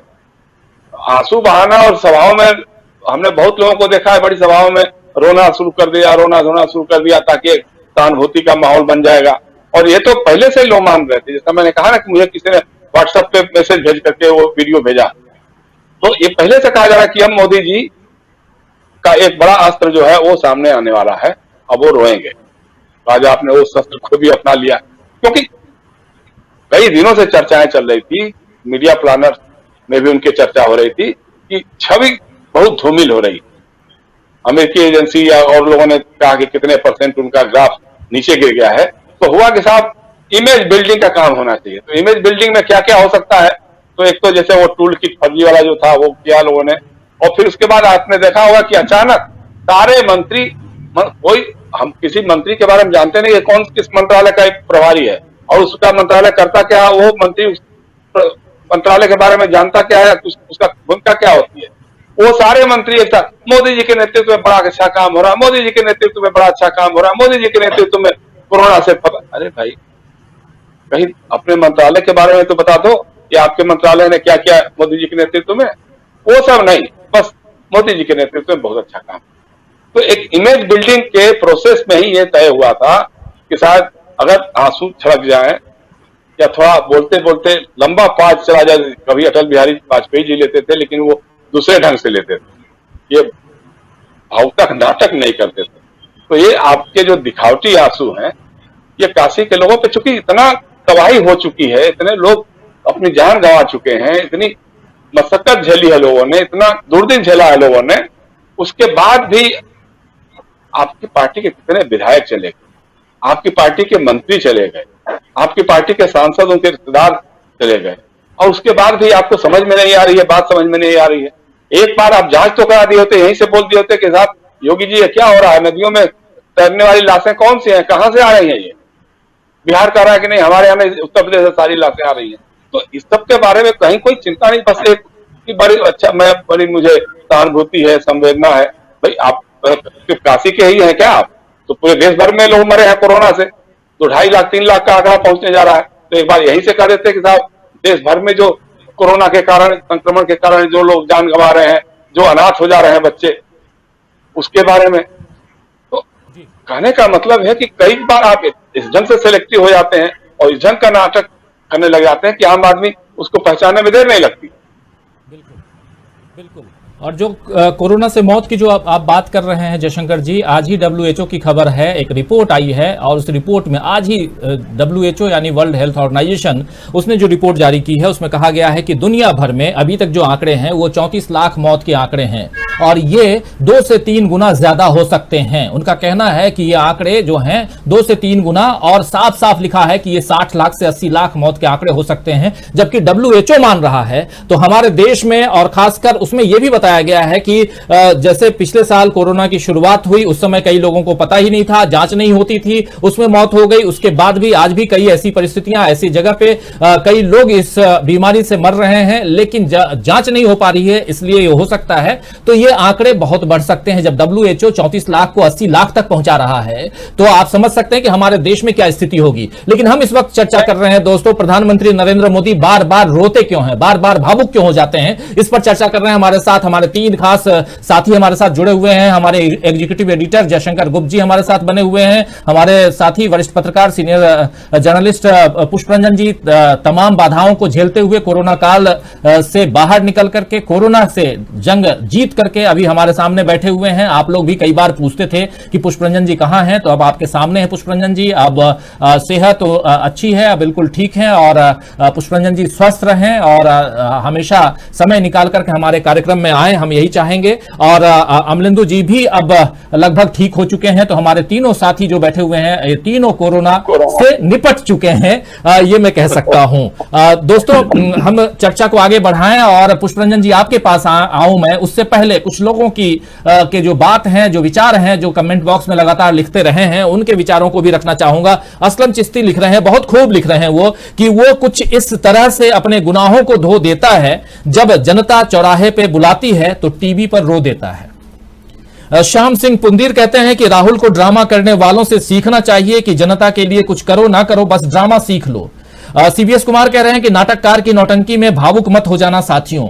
उसके बाद रविंद्र कुमार कहना है पीएम मोदी का भावुक होना भी एक नौटंकी है। देखिए सबके अपने विचार हैं, लेकिन एक जो विश्वसनीयता की बात है, ये भावुकपन कहीं ना कहीं विश्वसनीयता को खोता जा रहा है, यही हम यहां आपको बता रहे हैं। यहां विरोध की कोई बात नहीं है। मैं तो पहले ही बोला कि आज की तारीख में अगर कोई न रोए, आज की तारीख में अगर किसी के आंख से आंसू न टपके तो वह संवेदनहीन इंसान कहलाएगा। और इस मामले पर, इस कसौटी पर प्रधानमंत्री नरेंद्र मोदी 100% संवेदनशील हैं, यह मैं कह सकता हूं। लेकिन बात सिर्फ आज की नहीं है, बात पहले भी की भी है। बात 2020 में जब इस कोरोना काल की शुरुआत हो रही थी, आप याद कीजिए कि 30 या 31 जनवरी को जब पहला केस आया था भारत में, 3 लोग मिले थे, वो भी केरल के, और उस समय WHO ने भारत को चेताया था कि आप संभल जाओ, वो उसके बाद आप उस समय क्या तैयारी कर रहे थे? नमस्ते ट्रंप की तैयारी कर रहे थे। और दूसरा, मध्य प्रदेश में कमलनाथ सरकार गिराने की तैयारी कर रहे थे। जब तक कमलनाथ की सरकार गिर नहीं गई, जब तक वहां पर फिर से शिवराज सिंह चौहान जो है मुख्यमंत्री बन नहीं गए, तब तक इस देश में आप लॉकडाउन की घोषणा आपने नहीं की। इस बीच आपने लाखों की भीड़ इकट्ठा कर ली गुजरात में, और आगे क्या हुआ हम सब ने देखा, और आज भी करा रहा है देश। उसके बाद फिर ये दूसरा इसी साल फिर ऐसी शुरुआत, 2021 की शुरुआत, देश में 5 राज्यों में चुनाव। जब तक चुनाव संपन्न नहीं हुआ, तब तक आपने इस ओर ध्यान नहीं दिया। आज फिर से देश कराह रहा है, और कराह ऐसी कि लोग लाइनें लगा करके लाशें जलाने के लिए मतलब कतारबद्ध हैं, और वहां भी कह रहे हैं कि कहां जलाऊं कहां नहीं, और नहीं जगह है, पैसे नहीं हैं, तो ऐसे ही दफन कर रहे हैं रेत में। तो ये तस्वीर है इस देश की। इस तस्वीर को समझने की जरूरत है। लेकिन बहुत सारे साथी लगातार लिख रहे हैं। वासुदेव कुमार लिख रहे हैं कि बहुरूपिया पीएम काशी में भौक हो गए जब जनता मर रही थी, तब भावुक हो गए, लिख रहे हैं, माफ करें, भावुक हो गए जब जनता मर रही थी, तब तो भावुक नहीं हुए, अभी भी जनता मर रही है। फिर गणेश सप्तोता कह रहे हैं इतना फर्जी कि आज तक के पत्रकार को अपना कार्यकर्ता बताकर मरा घोषित किया। प्रकाश बाबू श्रीवास्तव कह रहे हैं कि मोदी ने बनारस में नया सीएमओ नियुक्त किया है, नाम है अरविंद शर्मा, उससे कोई फीडबैक नहीं लिया। फिर हरिशंकर यादव कह रहे हैं कि Modi is one of the best actor in recent times, he deserves Oscar award. फिर राजेश सिंह का कहना है बीजेपी फर्जीवाड़ा करके ही सत्ता में आई है, बीजेपी बहुत बड़ी झूठी पार्टी है, जनता अब धीरे धीरे समझ रही है। फिर बाबा कानदेव कह रहे हैं कि भाइयों और बहनों, हम में न जाने कितने अनभक्त बनारसी में हमने खोए हैं। कीमा अंसारी का कहना, वाह असलम भाई क्या कमेंट लिखते हैं। उसके अलावा नीलम लश्कर हैं जो कह रहे हैं चोर पुलिस के सामने भावुक हो जाते हैं, नेता जनता के सामने भावुक हो जाते हैं, ये क्या नाटक है। फिर रविंद्र कुमार का कहना है कि काश यही भावुक मासूमियत मोदी जी में हमेशा रहता तो शायद देश के लोग घर घर में इनकी तस्वीर लगाते, लेकिन चुनाव प्रचार में इनका जल्लाद वाला चेहरा देखकर वास्तव में लगता है कि मोदी जी ओरिजिनल। खैर इतना हार्ड भी मत होइए कि जल्लाद जैसे वर्ड लिखिए। खलीलुद्दीन शेख कह रहे हैं ऑल अब कोरोना 19 से ऑल यूपी जो है कोरोना 19 से बेहाल है। खलीलुद्दीन यूपी से शायद बिलोंग करते हैं। फिर असलम चिश्ती कह रहे हैं कि दूसरा स्ट्रेन हमेशा से ही घातक सिद्ध होता है, आप लोग 2014 के बदले 2019 को ही देख लीजिए। बहुत सही इन्होंने कहा है कि 2014 दूसरा स्ट्रेन जो है वो इन्होंने स्ट्रेन को 2014 और 2019 में बांटा है, लेकिन आप देखिए कि कितना सबके अपने अपने विचार और कितने इंपॉर्टेंट विचार रहते हैं। ये सब कुछ चीजें रखना जरूरी है आप लोगों के सामने। सायरा अंजार भी हैं। फिर अनिल लोधीपुरी लिख रहे हैं कि संघ नेता नहीं एक नैरेटर ही पैदा कर सकता है, नेता का संबंध यथार्थ जीवन में क्रांतिकारी परिवर्तन की अगुवाई से होता है, मिथ्याचारी लोग सिर्फ नाटक कर सकते हैं, स्वाभाविक आंसू की जगह थूक लगाकर भी रोने का नाटक करते हैं। श्यामलाल चावला भी हैं जो कह रहे हैं 60 साल में ऐसा पीएम नहीं देखा जो रोता है। प्रकाश बाबू श्रीवास्तव कह रहे हैं कि यदि मोदी पारिवारिक होते तो रोना स्वाभाविक लगता। फिर शादाब अख्तर कह रहे हैं कि हमारे पीएम साहब को कैमरा के सामने ही भावुक क्यों हो जाते हैं, कोई तो बताए। देखिए अपने अपने विचार, अपनी अपनी बातें लगातार बहुत सारे साथी लगातार लिख रहे हैं। राजेश शर्मा हैं, मोहम्मद अमीर हमारे साथ में हैं, रितेश शर्मा हमारे साथ बने हुए हैं, जयरंजन हैं, संजय कुमार बने हुए हैं जो संजय कुमार लिख रहे हैं मोदी ने दुनिया को गर्त में पहुंचा दिया। अब्दुल मजीद मदलूर भी हैं हमारे साथ में। तो तमाम साथी, सीमा खातून भी हैं, जय बैलेट लिख रही हैं। तो आप लोग अपने विचार रखिए। अलमस खान भी हमारे साथ में, अंधेर नगरी चौपट राजा लिख रहे हैं। लेकिन मैं सीधे आना चाहूंगा हमारे साथी पुष्परंजन जी आपके पास। पुष्परंजन जी, ओवरऑल जब हम बात कर रहे हैं प्रधानमंत्री नरेंद्र मोदी आखिर समय ऐसे 2014 से 2021 तक के कई सारे हमने आपके सामने तथ्य रखे कि कब कब प्रधानमंत्री नरेंद्र मोदी रोए, और खासकर जब वो विदाई समारोह अपने यहाँ यानी कि गुजरात के विधानसभा में जब उनका विदाई समारोह से लेकर के आज 21 तारीख 2021 को रोते हुए प्रधानमंत्री या भावुक होते हुए प्रधानमंत्री नरेंद्र मोदी दिखाई दे रहे हैं। लेकिन सवाल यहां एक यही है कि प्रधानमंत्री देश के मुखिया हैं। जैसे एक परिवार का मुखिया होता है, परिवार का एक मुख्य आदमी होता है, वो बार बार रोए तो परिवार कहीं ना कहीं थोड़ा सा होता है कि डिप्रेस होता है कि हमारा मुखिया ही रोएगा तो हम लोग कहां जाएंगे, संबल कौन देगा। लेकिन हमारे मुखिया जो हैं, हमारे पीएम जो हैं, प्रधान सेवक जो हैं, वो बार बार रोते हैं। इससे देश को क्या संबल मिलेगा? ओवरऑल एक थोड़ा सा लॉजिकल बात कर रहा हूं, लेकिन इस बात में दम इसलिए है क्योंकि अगर जिस आदमी के हाथ में आप देश की बागडोर सौंपे हैं वो बार बार अगर भावुक हो जाए, वो बार बार रोने लगे, जब कड़े फैसले लेने का वक्त आए उस समय आप चुनाव प्रचार में व्यस्त रहें और उसके बाद जब सब कुछ लुट जाए तो आप आंसू बहा रहे हैं। क्या है पुष्परंजन जी ये? देखिए, दो चेहरे किसी व्यक्ति के अगर होते हैं तो बड़ा अजीबोगरीब लगता है। एक तरफ बहुत ही क्रूर चेहरा कि अगर कोई लाशें बिक जाए या कुछ हो जाए तो उस पर आप प्रतिक्रिया नहीं दें, और एक तरफ भावुक चेहरा बनाने की चेष्टा करें। तो पूरी दुनिया में लगता है कि एक एनालिसिस का विषय होगा कि ऐसे प्रधानमंत्री पूरे दुनिया में कितने हैं जो अपने आप भावुक हो जाते हैं और किस तरह से वो प्रतिक्रिया की अभिव्यक्ति करते हैं। जहां तक नाटक का सवाल है, मुझे याद है कि कुछ श्रोताओं ने नाटक की भी चर्चा की। भरत मुनि ने जो नाट्य शास्त्र लिखा था उसका प्रथम अध्याय जो है उसी में उन्होंने निचोड़ दे दिया था कि नाटक में रुदन का क्या स्थान है।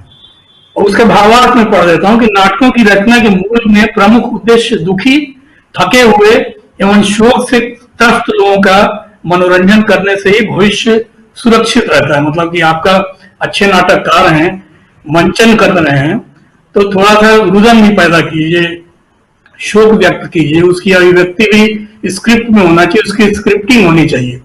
देखिए कितने हजार साल पहले इन चीजों की व्याख्या हो गई थी और उसका पालन अब तक हो रहा है, राजनीति में हो रहा है, उस तरीके से हो रहा है। मोदी जी से काशी वाले पता नहीं क्यों नहीं पूछते हैं कि आप पूरे 7 साल में, ये आपका पार्ट 2 है आपके वहां पर संसदीय सांसद बनने का, आपने कितने अस्पताल बनवाए। एक प्रश्न उनसे वहां के मतदाताओं को पूछना चाहिए। अभी एक सवाल उठा था, आपने ध्यान दिया होगा, राजन मिश्र जो दिवंगत हो गए, जिनको कि दिल्ली के अस्पतालों तक में उनको वेंटिलेटर वाला बेड नहीं मिला था, कोरोना से उनकी मृत्यु हो गई। वैसे व्यक्ति को जिस पर पूरा देश गर्व करता था, राजन साजन मिश्र पर, राजन मिश्र के नाम पे जब उनको बेड उस व्यक्ति को नहीं मिला, बीएचयू में ले दे के बीएचयू में ही सारा अस्पताल और सारी स्वास्थ्य व्यवस्था को मोदी जी केंद्रित करते हैं, वहीं पर फीता काटते हैं। तो एक बड़ा सा बोर्ड देश के सारे लोगों ने देखा होगा कि राजन मिश्र के नाम पर एक कोविड अस्पताल की घोषणा वहां पर हो गई।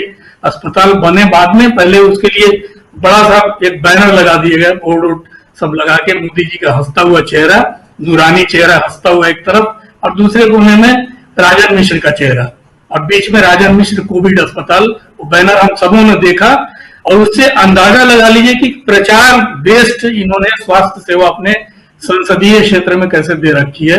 क्या वहां दुर्गत हुई है? क्योंकि बनारस में मेरे परिवार के आधे लोग रहते हैं, तो इसलिए हम वाकिफ हैं। वो भी कोरोना से ग्रस्त हुए और वो किस तरह से अपना इलाज प्राइवेट अस्पतालों में कराया और किस तरह से लूट मची हुई है बनारस में। और शमशान घाट वहां पर कम पड़ गए, लोगों ने उसके इर्द गिर्द दूसरे जगहों पर गंगा पार जाके कहां कहां जलाया। उस कहानी को बताने की आवश्यकता भी छोटे से वक्त में नहीं है, लेकिन उस वहां का जो संसदीय सांसद है उससे पूछने का हक लोगों का तो बनता है कि आपने स्वास्थ्य के क्षेत्र में एक ही इस समय जो जरूरत है उनसे पूछने की, उसी का ब्यौरा दे दें कि क्या क्या किया है वहां पर, तो उसी से स्पष्ट हो जाए कितने सीरियस थे। बनारस की जनसंख्या देख लीजिए और ऋषिकेश की जनसंख्या देख लीजिए। ऋषिकेश में एम्स आप खोल सकते हैं लेकिन बनारस में नहीं खोल सकते हैं। ये प्रश्न तो पूछना चाहिए उन्हें उनसे कि जो पूर्वांचल का पूरा इलाका है उस बेल्ट में यहाँ की आबादी बहुत ज्यादा, और यहाँ गोरखपुर से लेकर बनारस तक कितने स्वास्थ्य केंद्र सरकार ने, बड़े स्वास्थ्य केंद्र खोले और क्या क्या उपाय किए। आप कुआं तब खोल रहे हैं जब आग लग चुकी होती है, आग फैल चुकी होती है, तब आप वहां पर राजन मिश्र अस्पताल, कोविड अस्पताल की घोषणा करते हैं। बीएचयू में ले देगा, बीएचयू आपको दिखता है और कोई इलाका दिखता नहीं है। आप वहां पर सीरियस हैं, जो आसपास के मंदिर हैं उसको फिर से पुनर्द्वार करने के लिए प्रोजेक्ट बनाते हैं। मोदी जी ने इतना पैसा काशी विश्वनाथ प्रोजेक्ट पे खर्च किया, उसका आधा पैसा भी अगर अस्पताल की जैसी सुविधाओं पर खर्च किए होते तो शायद ये सब कहने की आवश्यकता नहीं पड़ती। शायद जयशंकर जी भी उसकी चर्चा अवश्य करते। जी जयशंकर जी जयशंकर जी आपके पास आना चाहूंगा, उसके बाद अमलेंदु जी आपके पास। जयशंकर जी, पूर्वांचल को बहुत नजदीक से आप जानते हैं, बहुत और खासकर बनारस में से प्रधानमंत्री नरेंद्र मोदी सांसद हैं। आज बनारस के लोगों से बात करते हुए, लोगों क्या मतलब फ्रंटलाइन वर्कर्स जो हैं और डॉक्टर्स जो वॉरियर्स जो कहें, कोरोना वॉरियर्स जो कहा जा रहा है, इन लोगों से बात करते करते भावुक हो गए। अभी बहुत सारी चर्चा हम लोग कर भी रहे हैं। अभी बहुत ही विस्तार से पुष्परंजन जी ने भी बताया कि क्या क्या कर सकते थे, एम्स से लेकर के तमाम बातें कह रहे हैं। उसको आप याद कीजिए कि चुनाव के वक्त प्रधानमंत्री ने कहा था कि इसे क्योटो बना देंगे बनारस को। क्योटो बना कि नहीं बना बनारस, ये तो एक अलग बात है, लेकिन बनारस में उसी गंगा के किनारे अब घाट को बहुत सुंदर बनाया गया था। कुछ तस्वीरें ऐसी पेश की गई थी, लेकिन उन्हीं घाटों पे अभी जो तस्वीरें आ रही हैं वहां से एक बहुत ही भयावह तस्वीरें आ रही हैं। उन तस्वीरों को देखने की इच्छा नहीं होती है। वो तस्वीरें हैं कि वहां लाइन लगी हुई हैं लाशों की, और लोग लाइन में लगे हुए हैं, अपनी बारी का इंतजार कर रहे हैं अपने परिजनों को जलाने के लिए, अंतिम संस्कार करने के लिए। ये वही बनारस है। मैं आपसे ये जानना चाहता हूं, पूर्वांचल की तस्वीर आप बहुत नजदीक से देखते हैं। ओवरऑल जो एक छवि क्रिएट हुई है प्रधानमंत्री नरेंद्र मोदी की, एक तरफ तो पॉजिटिविटी अनलिमिटेड की बात इस देश में चल रही है। इस छवि में कहीं पॉजिटिविटी अनलिमिटेड आपको दिखाई दे रहा है जयशंकर जी? जिस बनारस की बात हम देखते आए हैं, सुनते आए हैं, और एक ऐतिहासिक नगरी, धर्म नगरी क्या न कहें, वो नगरी वो है, और उस नगरी को आप इस बीच भी गए हैं, आप देख करके आए हैं। मैं थोड़ा सा समझना चाहता हूं बनारस को और बनारस में प्रधानमंत्री की छवि को। नहीं देखिए,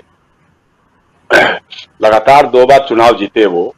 जब 2014 में चुनाव लड़ रहे थे काशी से, वाराणसी से, तो हमारे जैसे लोगों को भी कहीं ना कहीं मन में बड़ी खुशी हुई कि चलो एक भावी प्रधानमंत्री चुनाव लड़ रहा है, तो उसके चलते सिर्फ काशी नहीं बल्कि पूर्वी उत्तर प्रदेश का कायापलट होगा। क्योंकि अगर प्रधानमंत्री उस इलाके का होगा तो जाहिर सी बात है कि जब विकास की धारा बहेगी, गंगा सरजू घाघरा समाएंगे एक साथ, तो विकास की किरणें फूटेंगी। और जो एकदम पूर्वी उत्तर प्रदेश यानी पूर्वांचल जो हमारा है, जो पिछड़ेपन का इतिहास और भूगोल दोनों ही समेटे हुए है, वहां कुछ न कुछ ऐसा होगा जिससे लगेगा कि साहब इस इलाके, हालांकि प्रधानमंत्री तो हमारे यहाँ चंद्रशेखर जी भी रहे हैं, और विश्वनाथ प्रताप सिंह से, नेहरू से लेकर के इंदिरा गांधी भी, इलाहाबाद को भी कुछ कुल मिलाकर के हम लोग पूर्वी उत्तर प्रदेश के ढांचे में ही खोजते रहे हैं।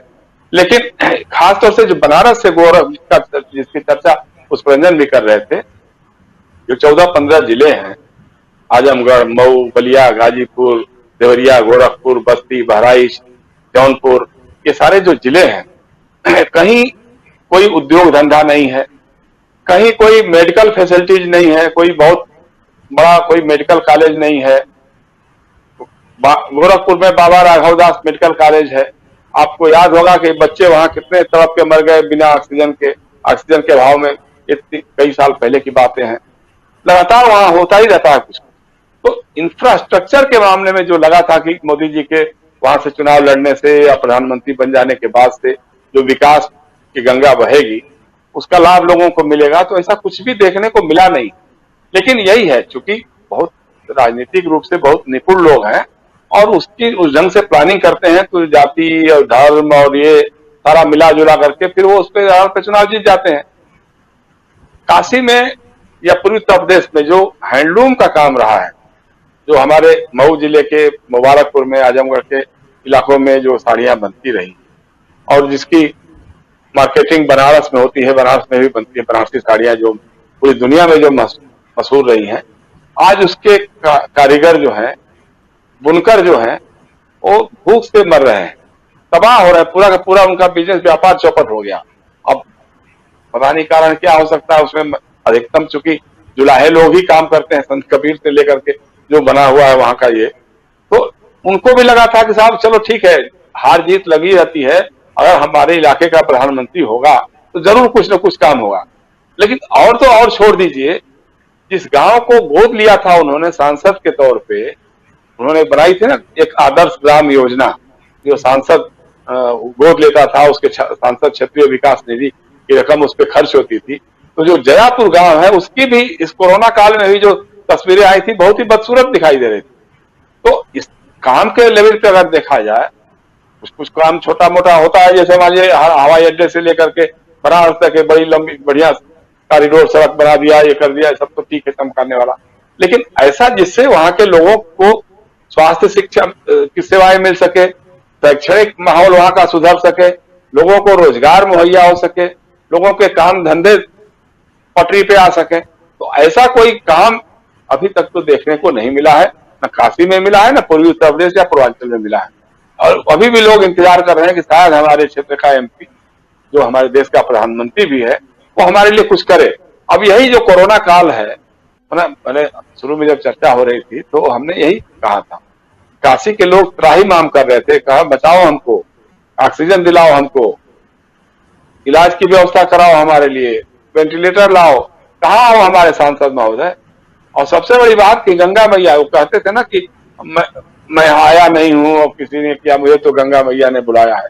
तो गंगा मैया तो चीख चीख के कह रही थी कि देखो भैया, धोते धोते पापियों का मैं तो हाल कितना खराब हो गया है, अब तो तुम लोगों ने ये कर दिया कि सारी लाशें यहीं पे पट रही हैं, हमारे जो रेत है, नदी का किनारा है, उसमें तुम लाशें गड़वा दे रहे हो, नदियों में तुम बहा दे रहे हो।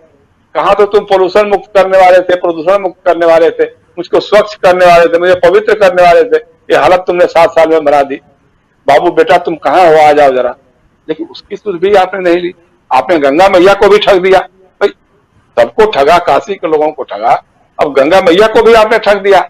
तो ये स्थिति जो है वो बहुत अच्छी तो नहीं कह सकते हैं, लेकिन देखिए, एक तो माहौल अलग होता है, परिदृश्य अलग होता है, और चुनावी राजनीति की तिकड़म अलग होती है। उस चुनावी राजनीति के क्या क्या होते हैं उस पर कभी हम लोग अलग से चर्चा कर लेंगे। लेकिन इस्तकबाल जो है वो घटा है। प्रधानमंत्री की छवि चाहे वो पूरे राष्ट्रीय स्तर पे और काशी के स्तर पर भी लोग उनसे निराश हुए हैं। बहुत सारे लोग जो पहले जुड़े रहते थे आरएसएस के साथ या भाजपा के साथ भी, उन लोगों के मन में भी बदलाव आ रहा कि साहब हम लोगों की उम्मीदें जो थी सब धराशायी हो रही हैं। ये कहीं ना कहीं पूरा का पूरा खेल, आज आपने देखा है खबर और आज चल रही थी, पता नहीं आप लोग कभी उस पर विमर्श भी करते हैं कि हमारे गौतम अडानी साहब जो है एशिया के सबसे बड़े उद्योगपति, सब दूसरे नंबर के सबसे बड़े दूसरे नंबर के दूसरे नंबर के अब उनकी होड़ जो है, हाँ, तो अब उनकी होड़ जो है मुकेश अंबानी से हो गई है। तो जो ये आरोप लगाते रहे हैं विपक्ष के लोग कि ये सरकार अडानी अंबानी की सरकार है, तो उसको आपने किया। काशी के लोगों की सुध नहीं ली आपने, गंगा मैया की सुध नहीं ली, काशी के बेरोजगारों की सुध नहीं ली आपने, काशी के बुनकरों की सुध नहीं ली, सुध ली तो केवल अडानी भाई की ली। साल में उनका जो ग्राफ कहां से कहां ऊपर चला गया, ये सबसे बड़ा ज्वलंत उदाहरण। जी जी बिल्कुल, बहुत सारे साथी जुड़े हैं, लगातार कमेंट लिख रहे हैं। कुछ लोगों के कमेंट और लूंगा और फिर अमलेंदु जी आपके पास आऊंगा। अब कार्यक्रम के समापन का भी वक्त हो गया है। इस्लाम अली लिख रहे हैं कि काशी में रोना उनकी एक चालाकी है। बद्री विशाल कह रहे हैं कि राजीव जी ये सब पाखंड है। ध्रुवकर रवि कह रहे हैं कि मोदी जी शर्म करो, थोड़ा हद होती है। निजाम खान कह रहे हैं कि देशवासियों, मोदी जी की झूठी भावुकता होने पर जरा भी ध्यान नहीं दें, नाटक करना इनकी पुरानी आदत है। देश बचाना है तो मोदी जी के हाथों से सत्ता छीनना होगा।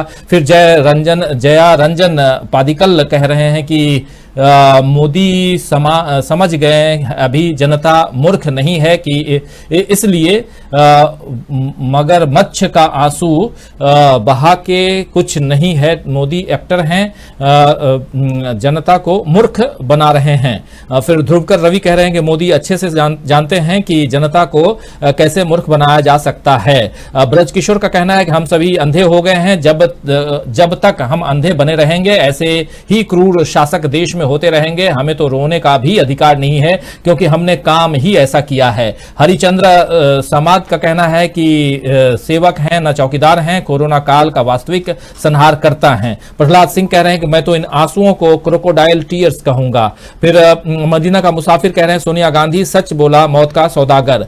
मुन्ना फारिदे कह रहे हैं कि मोदी जी नाटक अच्छा कर लेते हैं। जयरंजन पदिकल कह रहे हैं मोदी मगरमच्छ आंसू बहा के अच्छा एक्टिंग कर लेते हैं। मोहम्मद असलम है जो कह रहे हैं कि जब रोम जल रहा था तो नीरो बांसुरी बजा रहा था। मुमताज अली शौकत का कहना है कि गंगा में जब लाश बह रही थी तब भावुकता कहां थी। तो सबके अपने अपने सवाल हैं, अपने अपने सवालों के साथ, अपने अपने विचारों के साथ लगातार बने हुए हमारे साथी जुनैद खान भी बने हुए हैं, अलमास खान भी हमारे साथ में, प्रहलाद सिंह भी है। प्रहलाद सिंह कह रहे हैं कि ग्रामीण क्षेत्रों में लाखों लोग कोरोना से हमेशा के लिए दुनिया छोड़ गए, जिनका कोई आंकड़े सरकार के पास में नहीं है। बिल्कुल सही कह रहे हैं, इस पर भी हम चर्चा कर रहे हैं, लगातार इस पे बात हम लोग कर रहे हैं। जुनैद खान भी हैं हमारे साथ में बने हुए, असलम चिश्ती हैं जो कह रहे हैं एक तबाही फिर से वापस देखी है, दर्द में डूबी सुबह बनारस देखी है। बिल्कुल सही कह रहे हैं। आलम मोहम्मद भी हैं जो कह रहे हैं destroyer of the people and the country. फिर फारूक खान भी हैं, आग लगाकर शहर में फकीर रोने लगा और बोला शहर जल रहा है। फिर अवनीश निषाद भी हैं, नौशाद शेख भी हैं, आलम मोहम्मद हमारे साथ बने हुए हैं जो कह रहे हैं कि गंगा को लाल कर दिया, मुर्दों से भर दिया।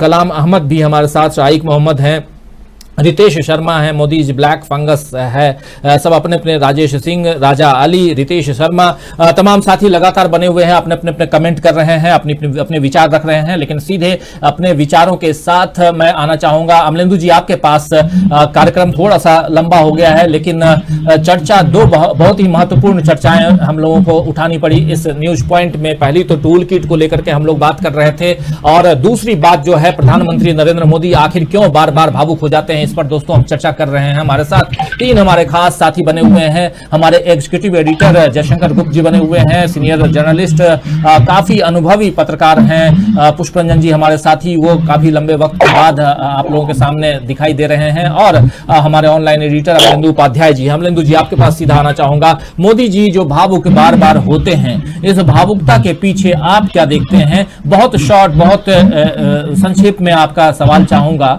कि आखिर ये भावुकता देश को कहां लेकर के जाएगी, जो जिस भावुकता को हम लोग बार बार देख रहे हैं और बार बार ये हम सुनते हैं कि आज मोदी जी फिर से भावुक हो गए। देखिए, भावुक होना मुझे लगता है कोई बुरी बात नहीं है, भावुक होना बहुत अच्छी बात है। हम लोग भी बहुत भावुक हैं और हम लोग जब ये कार्यक्रम करते हैं तो बहुत सी चर्चा करते करते हम लोग भी भावुक हो जाते हैं। तो भावुक होना कोई बुरी बात नहीं है। मुझे लगता है प्रधानमंत्री का भी भावुक होना एक मनुष्य के रूप में अच्छी बात है, अगर वो सही मायनों में और सही तरीके से भावुक होते हैं। अब उनके दिल की बात मैं नहीं कह सकता, वो तो वही जान सकते हैं कि वो सच में भावुक होते हैं या कैसे भावुक होते हैं। मैं ये भी नहीं कह रहा कि वो कोई नाटक करते हैं या क्या करते हैं, कुल मिलाकर के। बहरहाल देखिए, अपराध बोध एक शब्द है और उस पर मुझे लगता है कि हम लोगों को चर्चा करनी चाहिए कि भावुकता का मामला जो है वो अपराध बोध से भी जुड़ा हुआ है। अब चूंकि लगातार सवाल उठ रहे हैं कि प्रधानमंत्री की अकर्मण्यता और प्रधानमंत्री की कुल मिलाकर के निष्क्रियता कह लीजिए, या प्रधानमंत्री का जो है अपना दायित्व ना निभाना और राजधर्म का पालन ना करना, उसकी वजह से देश की जो है वो स्थिति बिगड़ी और इतनी जबरदस्त तरीके से मौतें जो है कुल मिलाकर के हुई। द इकोनॉमिस्ट जो है वो कह रहा है कि 1 मिलियन मौतें जो है वो भारत में अब तक हो चुकी हैं, उसका एक अपना असेसमेंट है कुल मिलाकर के। मुझे लगता है कि प्रधानमंत्री जो है वो अपराध बोध से जब ग्रस्त हो जाते हैं तब वो रो पड़ते हैं। अब चूंकि वो अपराध ग्रस्त से मतलब अपराध बोध होने के बाद भी जो है उनमें ये हिम्मत नहीं हो पाती है कि वो इस्तीफा दे पाए या इसको स्वीकार कर पाए। मतलब जब उनके अंदर अपराध बोध पैदा होता है तो मुझे लगता है कि उस अपराध बोध का प्रकटीकरण जो है वो भावुकता के बजाय जो है इसमें स्वीकार्यता में होना चाहिए कि अब वो अपना अपराध को स्वीकार कर रहे हैं। तो प्रधानमंत्री अपना अपराध स्वीकार नहीं कर पाते कुल मिलाकर के, और अपराध बोध में जो है मुझे लगता है वो भावुक हो जाते हैं कुल मिला के। तो अब प्रधानमंत्री हैं, अब उनके विषय में कुछ नहीं कहा जा सकता कुल मिलाकर के, चूंकि टूल किट बहुत चल रही है आजकल। तो अब ये कौन सी टूल किट का मसला है, ये तो उनके लोग बता सकते हैं कि ये किस टूल किट के जरिए जो है ये अपराध बोध पैदा होता है और किस टूल किट के जरिए जो है ये आंसू निकलते हैं कुल मिलाकर के। पहला, अगर ये अपराध बोध का मसला है और प्रधानमंत्री को अपराध बोध है तो मुझे लगता है ये अच्छी बात है, स्वागत होना चाहिए कि प्रधानमंत्री जो है अपने अपराध को कबूल कर रहे हैं। और इस अपराध को कबूल करने के बाद प्रधानमंत्री को जिम्मेदारी जो स्वीकार करते हुए कह भी देना चाहिए कि उन्होंने अपना अपराध स्वीकार किया है। भावुकता के साथ साथ अगर ये भी कर दें मुझे लगता है ज्यादा अच्छी बात है। जी हाँ जी। बिल्कुल।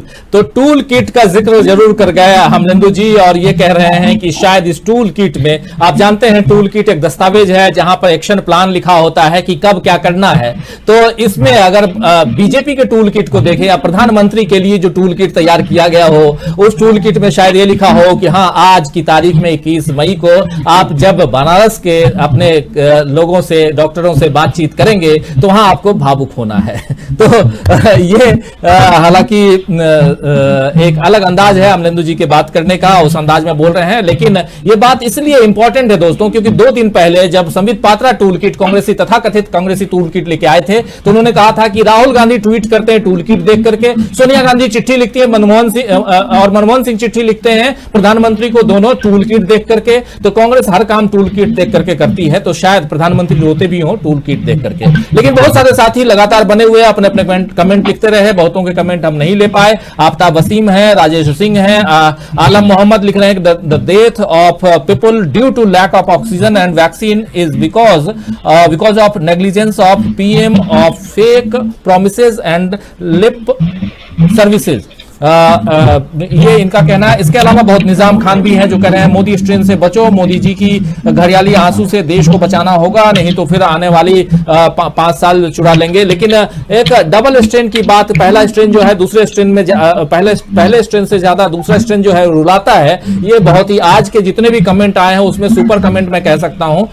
और ये शायद असलम चिश्ती ने लिखा था कि फर्स्ट स्ट्रेन जो 2014 का और सेकेंड स्ट्रेन 2019 का। अब इस पे आप लोग विचार कीजिएगा दोस्तों। ये कार्यक्रम अब हमें यही समाप्त करना होगा। मैं अपने तीनों साथियों, सहयोगियों और वरिष्ठ पत्रकारों को धन्यवाद देना चाहता हूं। जयशंकर जी आपको बहुत बहुत धन्यवाद, पुष्परंजन जी आपको भी बहुत धन्यवाद, और बहुत धन्यवाद अमलेंदु जी कि आप लोग लगातार लगभग 1.5 घंटे इस कार्यक्रम में बने रहे और तमाम बातों, विचारों, सवालों से आप लोग अपने अपने विचार उस पर प्रकट करते रहे। आप लोगों को बहुत बहुत धन्यवाद, बहुत शुक्रिया। कल शाम 7 बजे फिर मिलेंगे दोस्तों, और आप लोगों से भी विदा लेने का वक्त आ गया है। तमाम साथी जो अभी तक लगातार हमारे साथ बने रहे, जितेंद्र कुमार सरोज, देवेंद्र चटर्जी, फिर बद्री विशाल, फिर उसके बद्री विशाल कह रहे हैं कि राजीव जी आप सभी लोग बहुत महान हैं, आप सभी को धन्यवाद। नहीं, महान आप लोग हैं बद्री विशाल जी कि आप लोग सुनते हैं, देखते हैं और घंटा 1.5 घंटे के प्रोग्राम में बहुत ही आप लोग इसमें इकट्ठा होते हैं, बातें करते हैं, अपनी बातें रखते हैं, हमारी बातें सुनते हैं। आप लोगों को बहुत धन्यवाद। असलम चिश्ती बहुत बहुत शुक्रिया कह रहे हैं। ए सलाम हमारे साथ में डीबी लाइव जिंदाबाद कह रहे हैं। आफ्ताब वसीम भी हैं हमारे साथ में, हारून अब्बास हैं हमारे साथ, राहुल गांधी जिंदाबाद, समीम अंसारी सऊदी अरबिया से कह रहे हैं, वो हमारे साथ जुड़े हुए हैं। मोहम्मद मुकद्दर हमारे साथ में, आलम मोहम्मद, इस्लाम हमारे साथ, फिर हजरा मुस्कान, सारे तमाम साथियों, सीवीएस कुमार, तमाम साथी जितने जुड़े रहे हमारे साथ में, रफीक पूनावाला, मदीना का मुसाफिर, तमाम जितने भी साथी जुड़े रहे हमारे साथ, आप सबको, Alam Mohammad, we salute you for your real coverage. Alam Mohammad ji आप सबको बहुत धन्यवाद कि आप लोग हमारे साथ जुड़े रहे, बने रहे और इस कार्यक्रम को आप लोग देखते रहे। कल शाम 7 बजे हमारी कोशिश रहेगी कि राकेश टिकैत जो किसान मोर्चा के नेता भी हैं और खासकर भारतीय किसान यूनियन के राष्ट्रीय प्रवक्ता हैं, उनको इस कार्यक्रम में लेकर आऊं और आप लोगों से रूबरू करवाऊं, उनके सवालों के जवाब भी लें। और खासकर 6 महीना अब पूरा होने वाला है और कल तो हालांकि 22 तारीख है, लेकिन 26 तारीख को किसान आंदोलन के 6 महीने पूरे होंगे। तो किसानों से, इस आंदोलन से संबंधित, देश दुनिया से संबंधित, इस महामारी से संबंधित बहुत सारी बातों पर कल फिर से चर्चा करेंगे। कल शाम 7 बजे आप लोगों की उपस्थिति चाहूंगा, आप लोगों की मौजूदगी चाहूंगा, और तब तक आप लोग हमारे साथ जुड़े रहिए, देखते रहिए डीबी लाइव दोस्तों। और तमाम साथी जो लगातार हमारे साथ बने रहे, आप सबको एक बार फिर से शुक्रिया अदा करता हूं। नमस्कार।